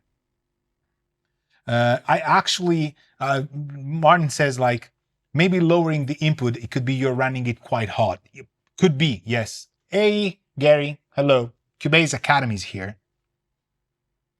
If you have Cubase questions, just so you know, Gary's channel, Cubase Academy, has pretty much you covered, you know. And he's still here while I've been butchering Nuendo for 3 years. 2 years? 2 years. Right. Gary is a very tolerant man, for sure. I tell you that. Adding tape to the mix bus is like adding tape to an already taped up gift box. It's true in the sense that I kind of, in my type of music, I have a lot of processing and different things, and you know, I tape delays and stuff, and I risk to kind of mangle the detail a little bit too much. I've been debating a lot of my own mixes in, do I want a tape? Do I don't want tape? Do I want tape? Do I not want tape? All that stuff. And I've ended up always not using it. There's some exceptions, a couple plugins, but this is still good. The high frequency adjust is addictive. So one word of advice is just be careful, because by just making it a tad brighter, it sounds better. And it's okay. It's how it has to be, right? So, hey, Psy Gospel, amazing skill. Thank you very much, my friend. Glad to be here. Cubase Academy spies on Bitwig. I figured MixHead works great on pop and ballad stuff. I mean, what is happening here on my music is exactly what happened with other tape plugins. I hear what it does, but on the mix bus levels of things, I am more afraid to lose than I am, you know, maybe thinking I'm gonna gain. Does it make any sense? And this is not just for tape. When I kind of click within something that as a composer, musician, I really like, my engineer side, which came a lot later as an adult. So it's probably also that, you know, as a musician, I always wanted to be that. I was 9 years old, right? Started taking lessons at what, 13 and something, but I was playing, and that's my young self as well. If something along the line of my, a little bit of a teenager kind of youth just lets himself go and likes it, my engineering side cannot cope with it, cannot contrast it. It just goes like, it's not allowed to do a technical improvement. I just don't want it, you know? And it's insane, because I reached what I think is a balance as a composer, producer, who's been engineering records a lot. I think what helped me a lot is that I had a phase in which I was mixing so much and recording that unless a band needed keyboards, I would not be playing and recording keyboards myself. So I would not be composing. And this really helped me kind of become for a little bit somebody else and then come back to composing. And now I hear good things here, but it's, you know, it's a solid plugin. But what is happening is I don't feel this is really mix bus needed. On a bus, however, maybe on some grooves that tend to be dark and I want them dark but kind of saturated, yes. Or maybe on vocals, which I don't have. Sometimes I have synthesized voice. Yes, maybe on strings. I don't think I would use it on strings. Maybe on brass as well. So depends on your goal. I'm a tape addict. Yeah, no, I love tape. Absolutely. And that's insane what I'm talking about. As an engineer, I really like to use tape to solve other issues that I could use compressors on, EQs on. I like it a lot. When I do compose and stuff, it's like, I don't know, it's a different thing. I'm like Jekyll and Hyde. So you can use the HF adjust, lowering it on harsh digital soft synths to make it more smooth. Yes, it's worked great whenever I need to do very dark stuff, or I do it with massive EQ shelves, but then there's that little thing you might want to re-add with the drive. This could work. So I think you have to mix into tape, not add it later. Too much changes if you had it at the end. True. What this does, the James says, but what this does that I hear positive is it doesn't do the tape machine low frequency wobble, sort of, which is a beautiful thing that for some stuff you want to have in a tape machine mix, right? You do country song, old school, beautiful ATR 102. We had one for about 3 months in Berlin. And the guy who restores them said I'm going to take it to your studio. You keep it. Then if you like it, you can pay it, but we find out maybe you paid, monthly and something. And I kept it there. And we printed sometimes masters with and without. Obviously, it can be my own self-using tape. The masters that people picked were always without tape. But most of the mixes we've done in masters, in those months, were electronic music. So who knows, could be there. So sometimes it works great adding it later, but then it will be more of a shot in the dark. Sometimes it works, sometimes it doesn't.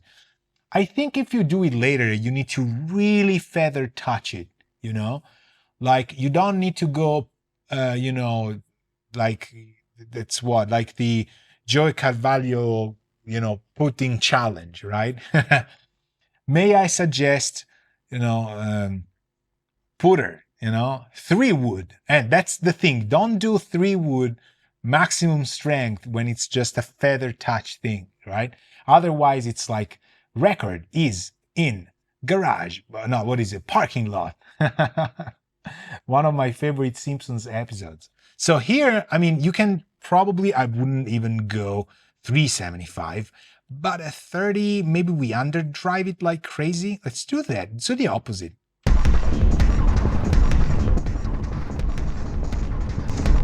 Okay, see, you cannot compensate the output enough because the drive also takes it out. So I think the output should really go 24 as well. Maybe they could have a switch here that prevents you from going 24 unless you click it, and then it doubles down, and so it goes 12 becomes 24.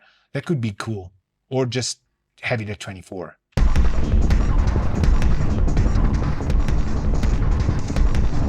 Have you heard how it sunk? It went ugh. That's the tape thing, which is nice, but that's what scares me.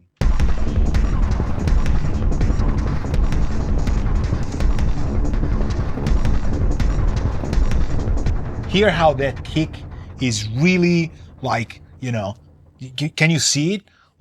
Mask, military asset, and just facing you, right? Portrait mode. Right? That's the thing. 1, 2, 3, enemies or stuff, that's, cutscene where there's, these are the people that are doing bad, and they're coming for you. If you add MixHead, it just sinks it in, which is a nice glue thing. It's just that I don't need that. So I'm not advertising MixHead. I'm not, want to make you buy that. It's just, I'm saying everything that is happening is perfectly in line with what tape does. So it goes to say that it works because I don't want to add it on the mix bus. So I will comment them about the output again. Yeah. Feather touch. Exactly. Gambit. Did you know that in Simpson? The video game that Bart gets, and and he doesn't like it, and he's super bored, and fantastic. I think there's people who did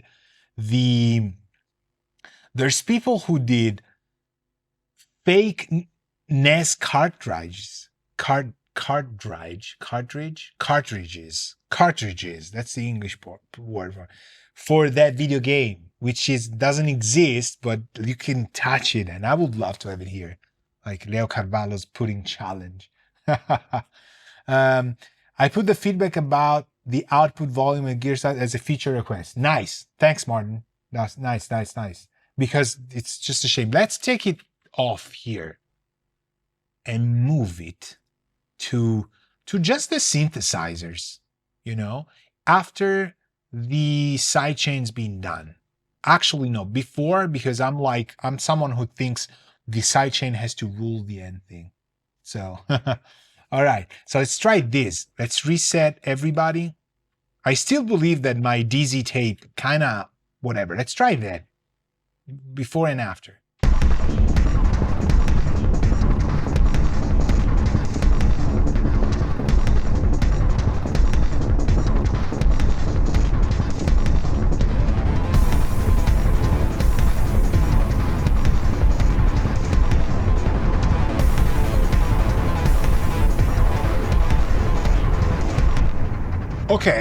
Okay. On the synths bus, I like it a lot better. And I don't perceive it as tape. But if you need to place the synths layer against the bass and the drums, this is like as easy as tape does.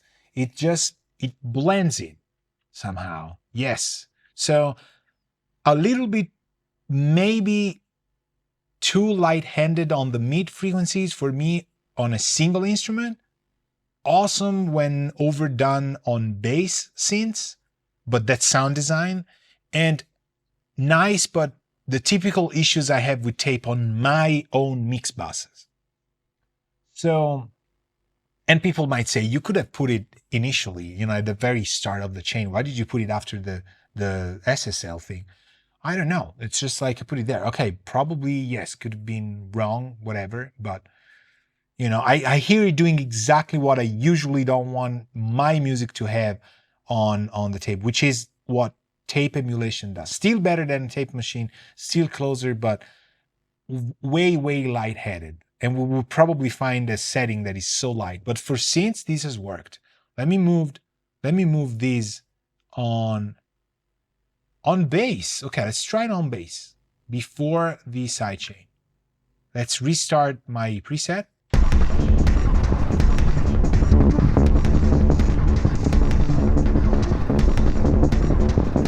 Hey, this is crapping out on us a little bit too much.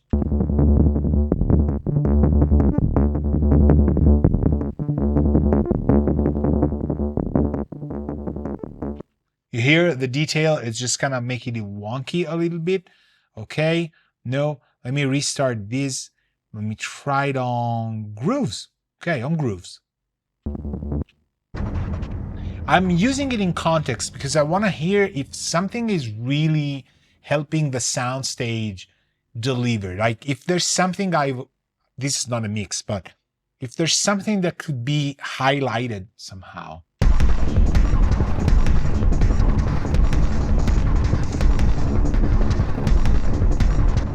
Okay, I'm gonna start doing it on the grooves.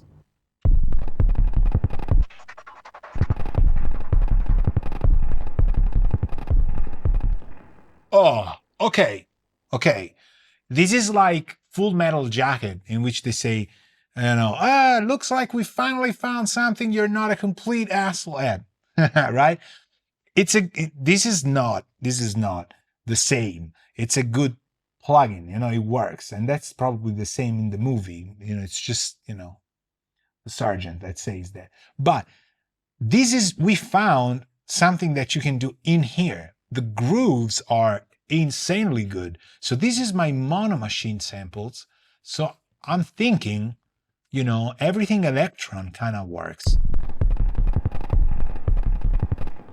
Hear how specific I am on the air of this. This is, what do these have? A little bit of the volante thing. Okay, I want you to hear, let me see what value this is. Minus 47.8, okay? I get, I'm afraid that I'm gonna move it. Hear what the volante is doing. It's a very weird delay setting with some spring reverb, but if I enhance it, you hear how it bounces.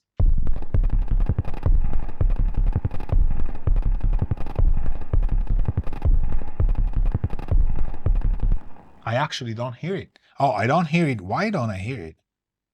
There should be all effects, right? Are you hearing all effects? Well, they're on, that's for sure. Yes. You know, that's the beauty of hardware pedals. Hold on. It's got to do a bounce on the volante thing.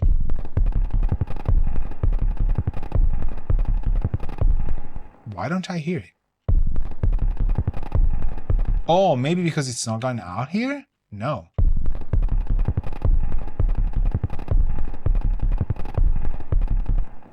I don't hear my pedals. I don't hear my pedals. Where's the pedals? Oh, maybe they're getting slaughtered by... No. No. I think they're there. They're all very delicate because that's how I am templating the heck out of it. Right. Okay. Doesn't matter. We have it. They're on. You don't need to solo that stuff. That was just me getting worried about that.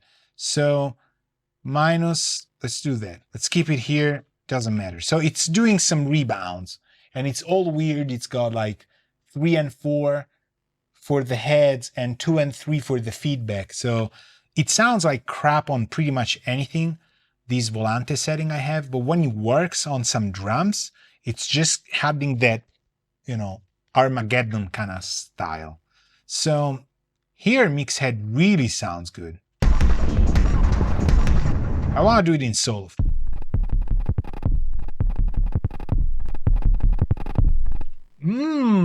This is nice. It's really, it's fast. It's nice. It's fast. It's got that point, and the HF adjust is minus 1.8. So this is nice. So tape speed 30 in my case, minus 0.5. It's a tad louder, but you see it was a lot louder when we use it on the Prophet. It doesn't sound as loud here as it would the same preset on the synths. So it's an average, you know, kind of saturation or maybe dynamic range compression. I don't know if it does that, but there's some level of cushioning with the harmonics it adds. So this is nice. I'm gonna try it again. Disable.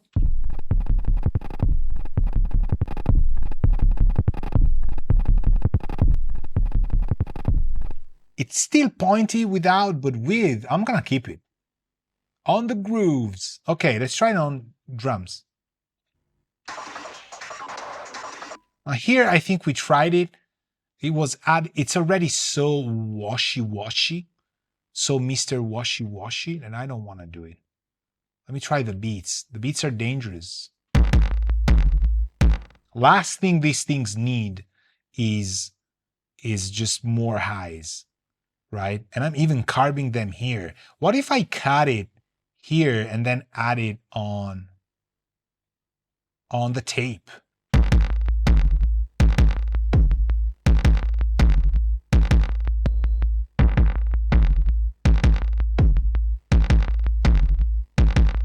Okay. Doesn't sound as carved. Let me move these after and then recheck.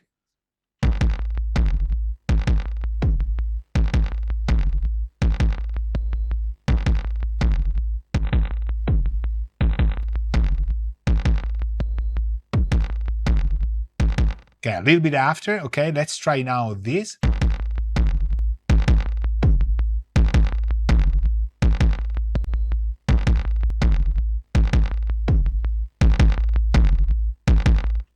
See, 15 is really doing the tape thing, which I kind of like 30 for my stuff. It's a little bit more open and crispy.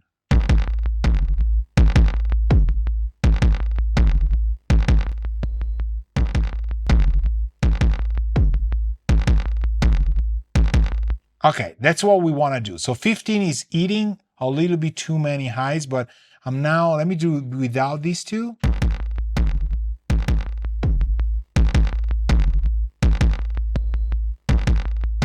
Okay, I want to try something extreme.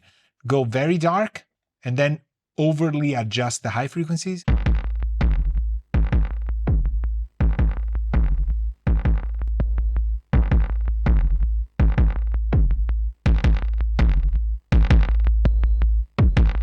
Oh, okay, the lows are nice though, huh? It just gives you that oomph.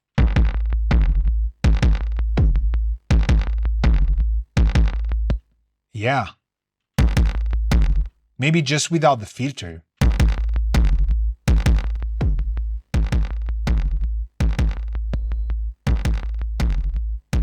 Oh, there we go. There we go. Maybe this one. Hold on. Now, without, in context, without and with.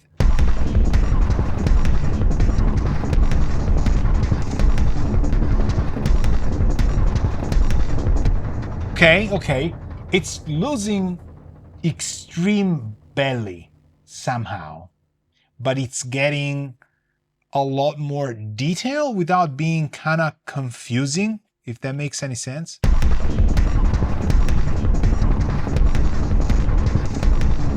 Okay, I would adjust these as such. Follow me here.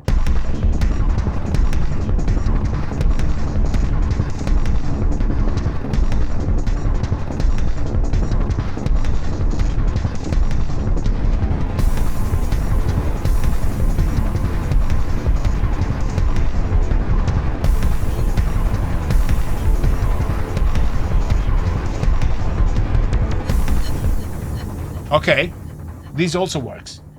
This also works really nice. So drums sounds or basses or stuff are nice. I think what I like the best, well, I'll keep it on, it was gonna be grooves.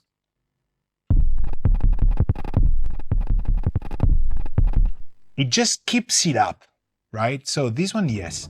This one, no. Right? So click it, ciao. And we gotta go on A and turn it on. Okay, maybe I lost it forever. No. Right on, right? Here. It's a little bit different for whatever reason. Right. I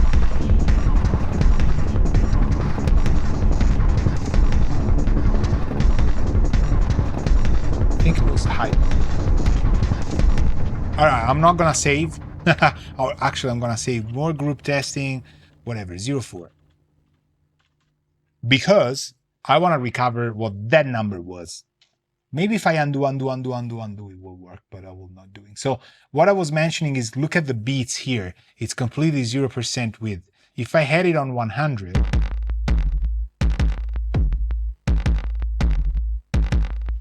you hear the difference, right? It's absolute night and day. So I don't like that. So the whole bass of the beats goes like this.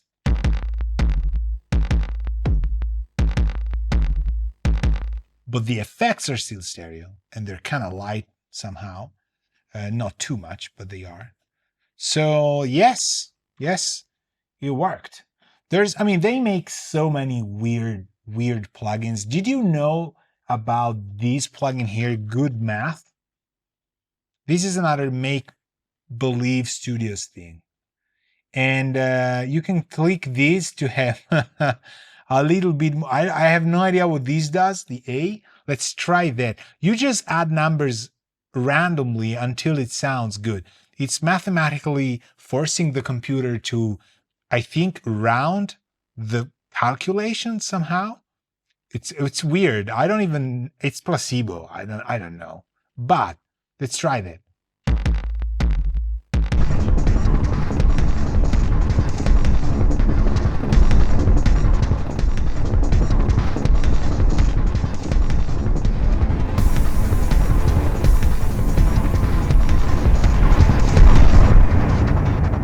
Well, it's gain. It's gain. That's what it's doing.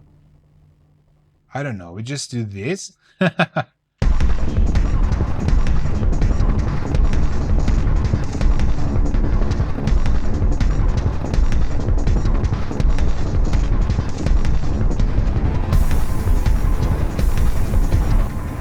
It sounds better with, but I have no idea.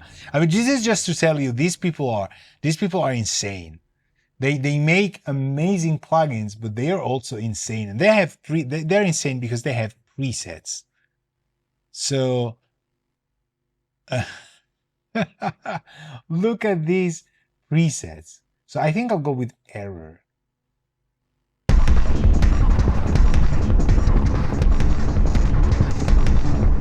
Well, this is adding a dB of gain, a dB1. Their Sontec seems to be very awesome. Yeah. No, I mean, these people, they know what you're doing, and Metric Halo does know what they're doing. But some of the make-believe plugins are just unbelievable.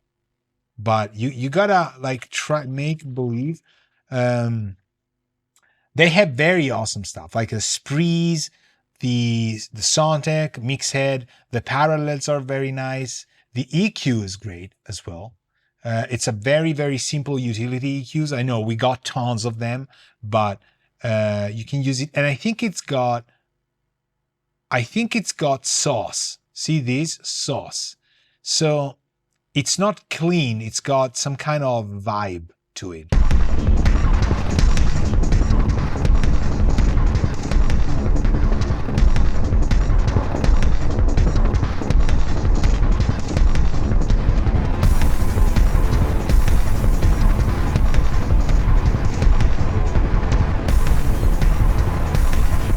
There we go. We got a mastering situation here. What have I done? You don't know. And I think they make it so you can't know. Oh yes, show live readout. I mean, if you go here, you see it. But otherwise, I like the average trace, yes. So I don't want to see the live readout. Auto enable filter when filter parameter changes. Require option for scroll will change of bandwidth. No, but the sauce is nice. Huh? This was pretty good. Let's try and disable the Sontec and bypass the Sontec while I'm playing that. So this is in between my 6030 and the glue. Okay, and good math. I don't know why we should keep it. Oh my gosh, I had it while I tweaked the EQ. Now I can't take it off.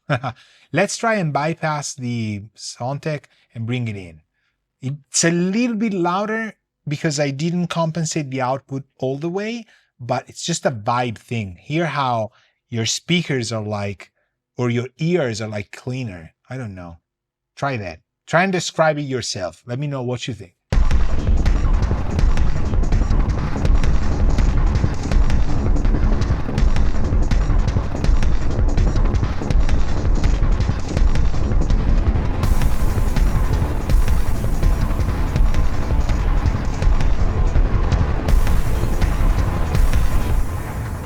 To me, it makes all the difference in the world. It's, I mean, you can do it with other EQs and stuff, but this is typical op-amps stuff from kind of a Sontec thing.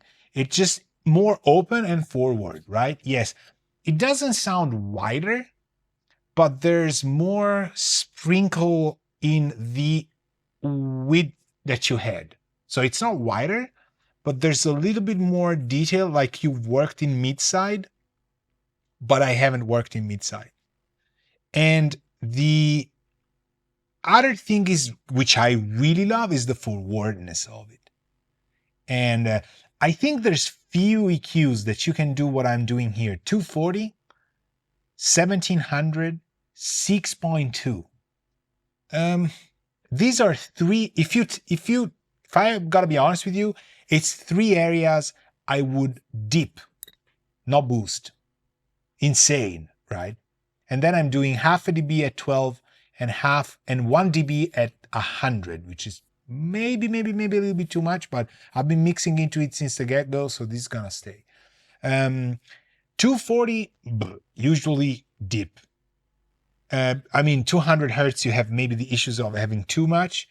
And here, you know, in some EQs, it's really giving back what you probably missed. And in a lot of these orchestral soundtrack stuff, you have a lot of prepackaged things that are maybe dehydrated. So if you're tracking drum kit and you got, you know, nice kick, you probably will still dip to 42 to 80.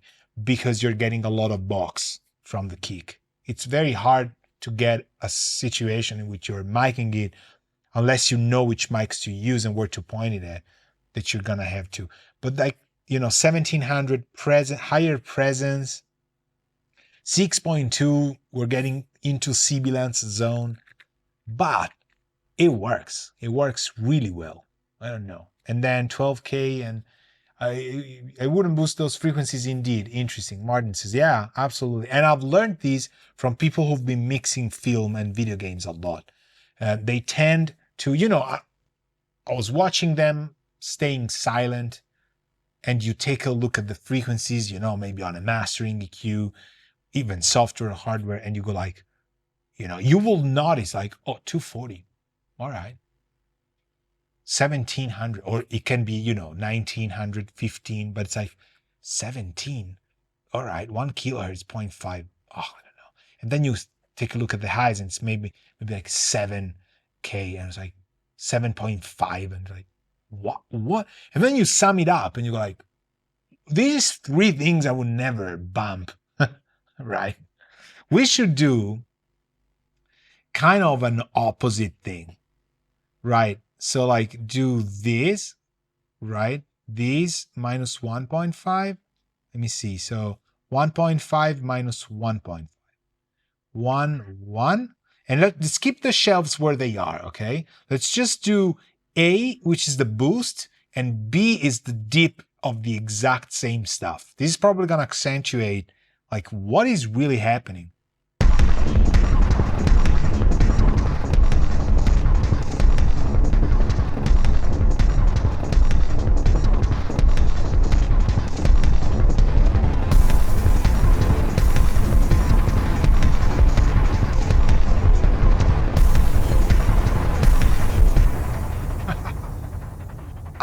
This is insane. I should have thought about doing this a long time ago. Sometimes it's technically cleaner. Like when I hear the dips there, my brain as an engineer goes like, oh yes, of course. All that excess energy put to a much better use, because the compressor afterwards, the glue, is really having better substance to work on. But then it's like, it's completely shit. It's insane. Like from a, do you get carried away? If you had headphones and you were playing the game and behind these you have these, imagine you have dialogue, right? Some video game character that is telling you, come on, we have to go there. It's gonna explode any second. Move, move, move. And you see things going and you hear this thing in the background. Are you really getting carried away? If you do the good thing, like you dip all those 3 areas, because the tutorials you've watched tell you to dip, it's shit. It's absolutely not pushing against your head sides. I don't know, right?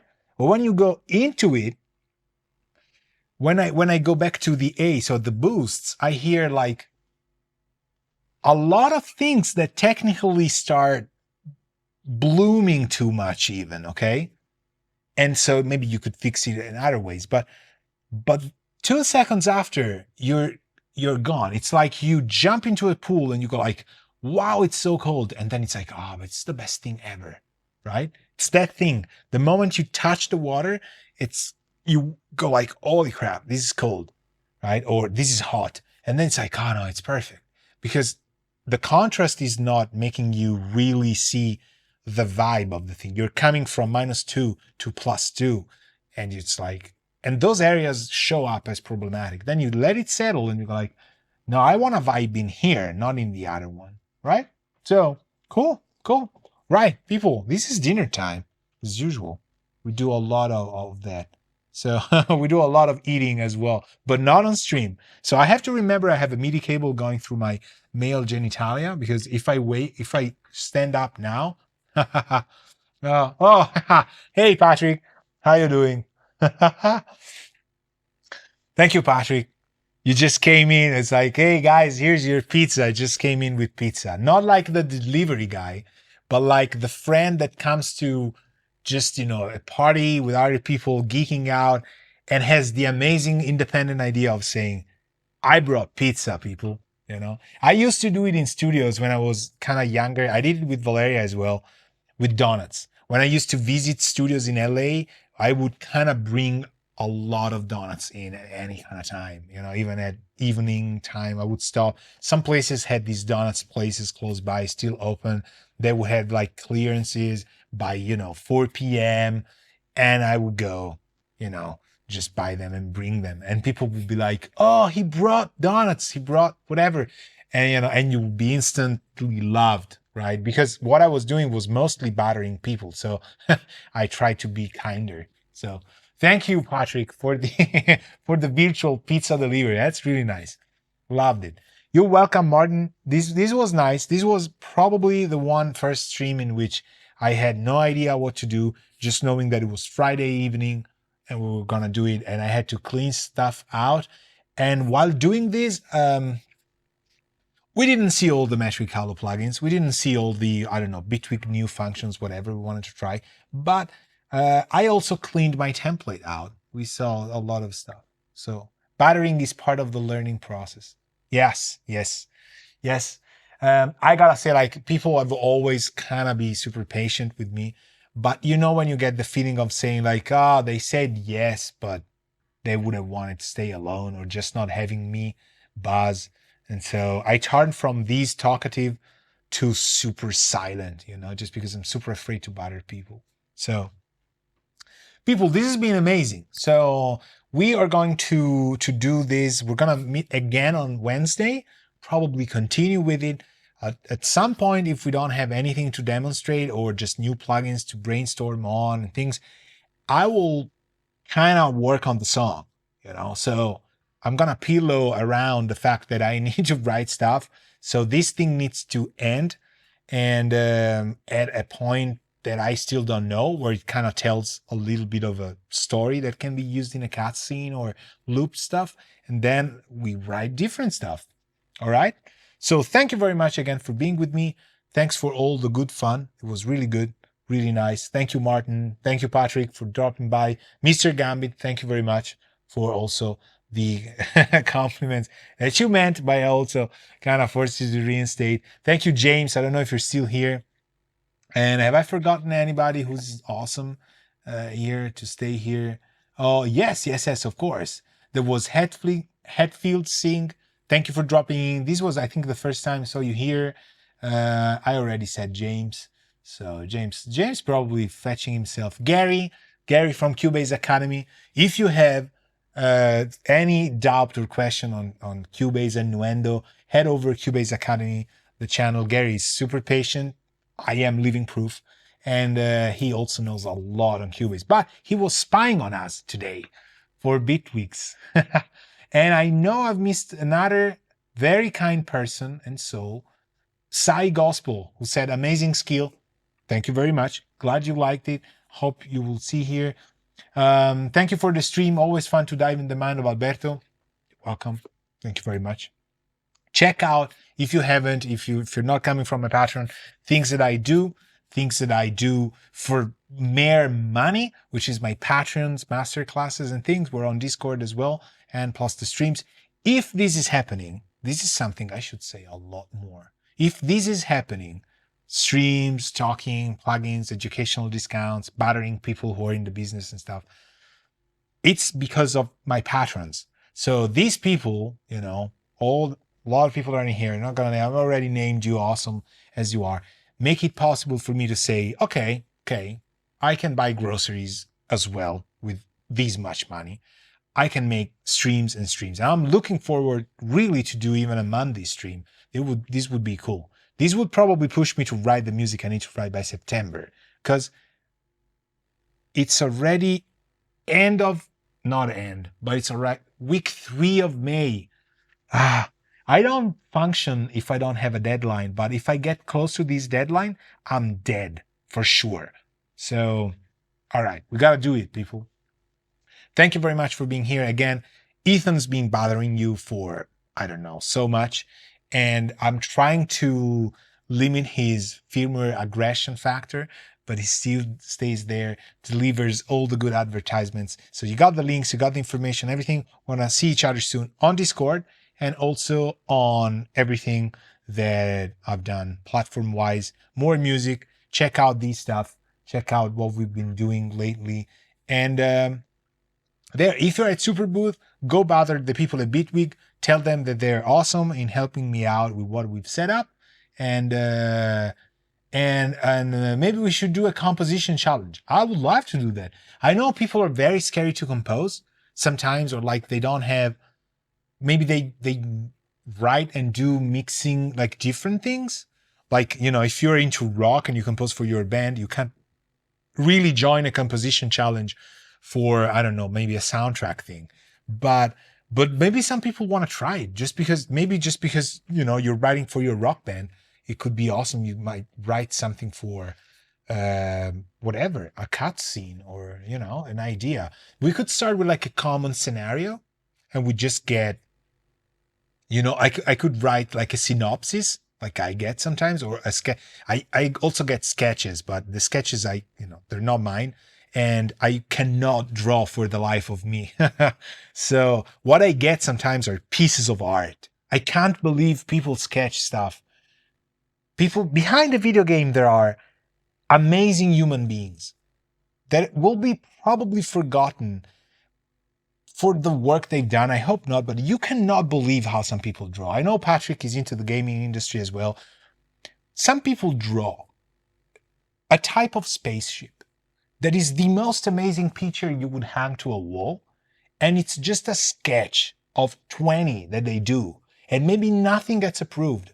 It's a sad world, people. It's just some people are so talented and they're asked to work at such a standard that it's really, I will leave these food for thought. Okay. So just let's be mindful of the level of art and energy dispersal that some people who are 20 and work 2 daily jobs are able to do. Because I've seen, for example, 3D artist sketches, and I'm completely bamboozled. Like, how do you draw these? And it's just, I draw it. So how long did it take? 20 minutes, half an hour. It's like, what? I can't make a song maybe a sketch, yes, in 30 minutes, but I don't consider it as good as what they do with their hands in drawings, in digital art. Anyway, now you know what you have to talk about while having dinner, which I'm gonna go have. Thank you very much, people. It's been fantastic. See you on Discord and on Wednesday here on YouTube. Ciao. I would like to spend 2 words on why this video is possible. It happens because of my patrons. I have a Patreon in which I teach songwriting, scoring for video games and writing soundtracks, being creative, exploring hardware synthesizers, analog outboard, virtual instruments, sample libraries, mixing and mastering. We talk about recording. There's a lot of cool people in there. Check my Patreon out if you would like to support me. It really means a lot to me and it makes these videos and the future ones possible. So thank you very much.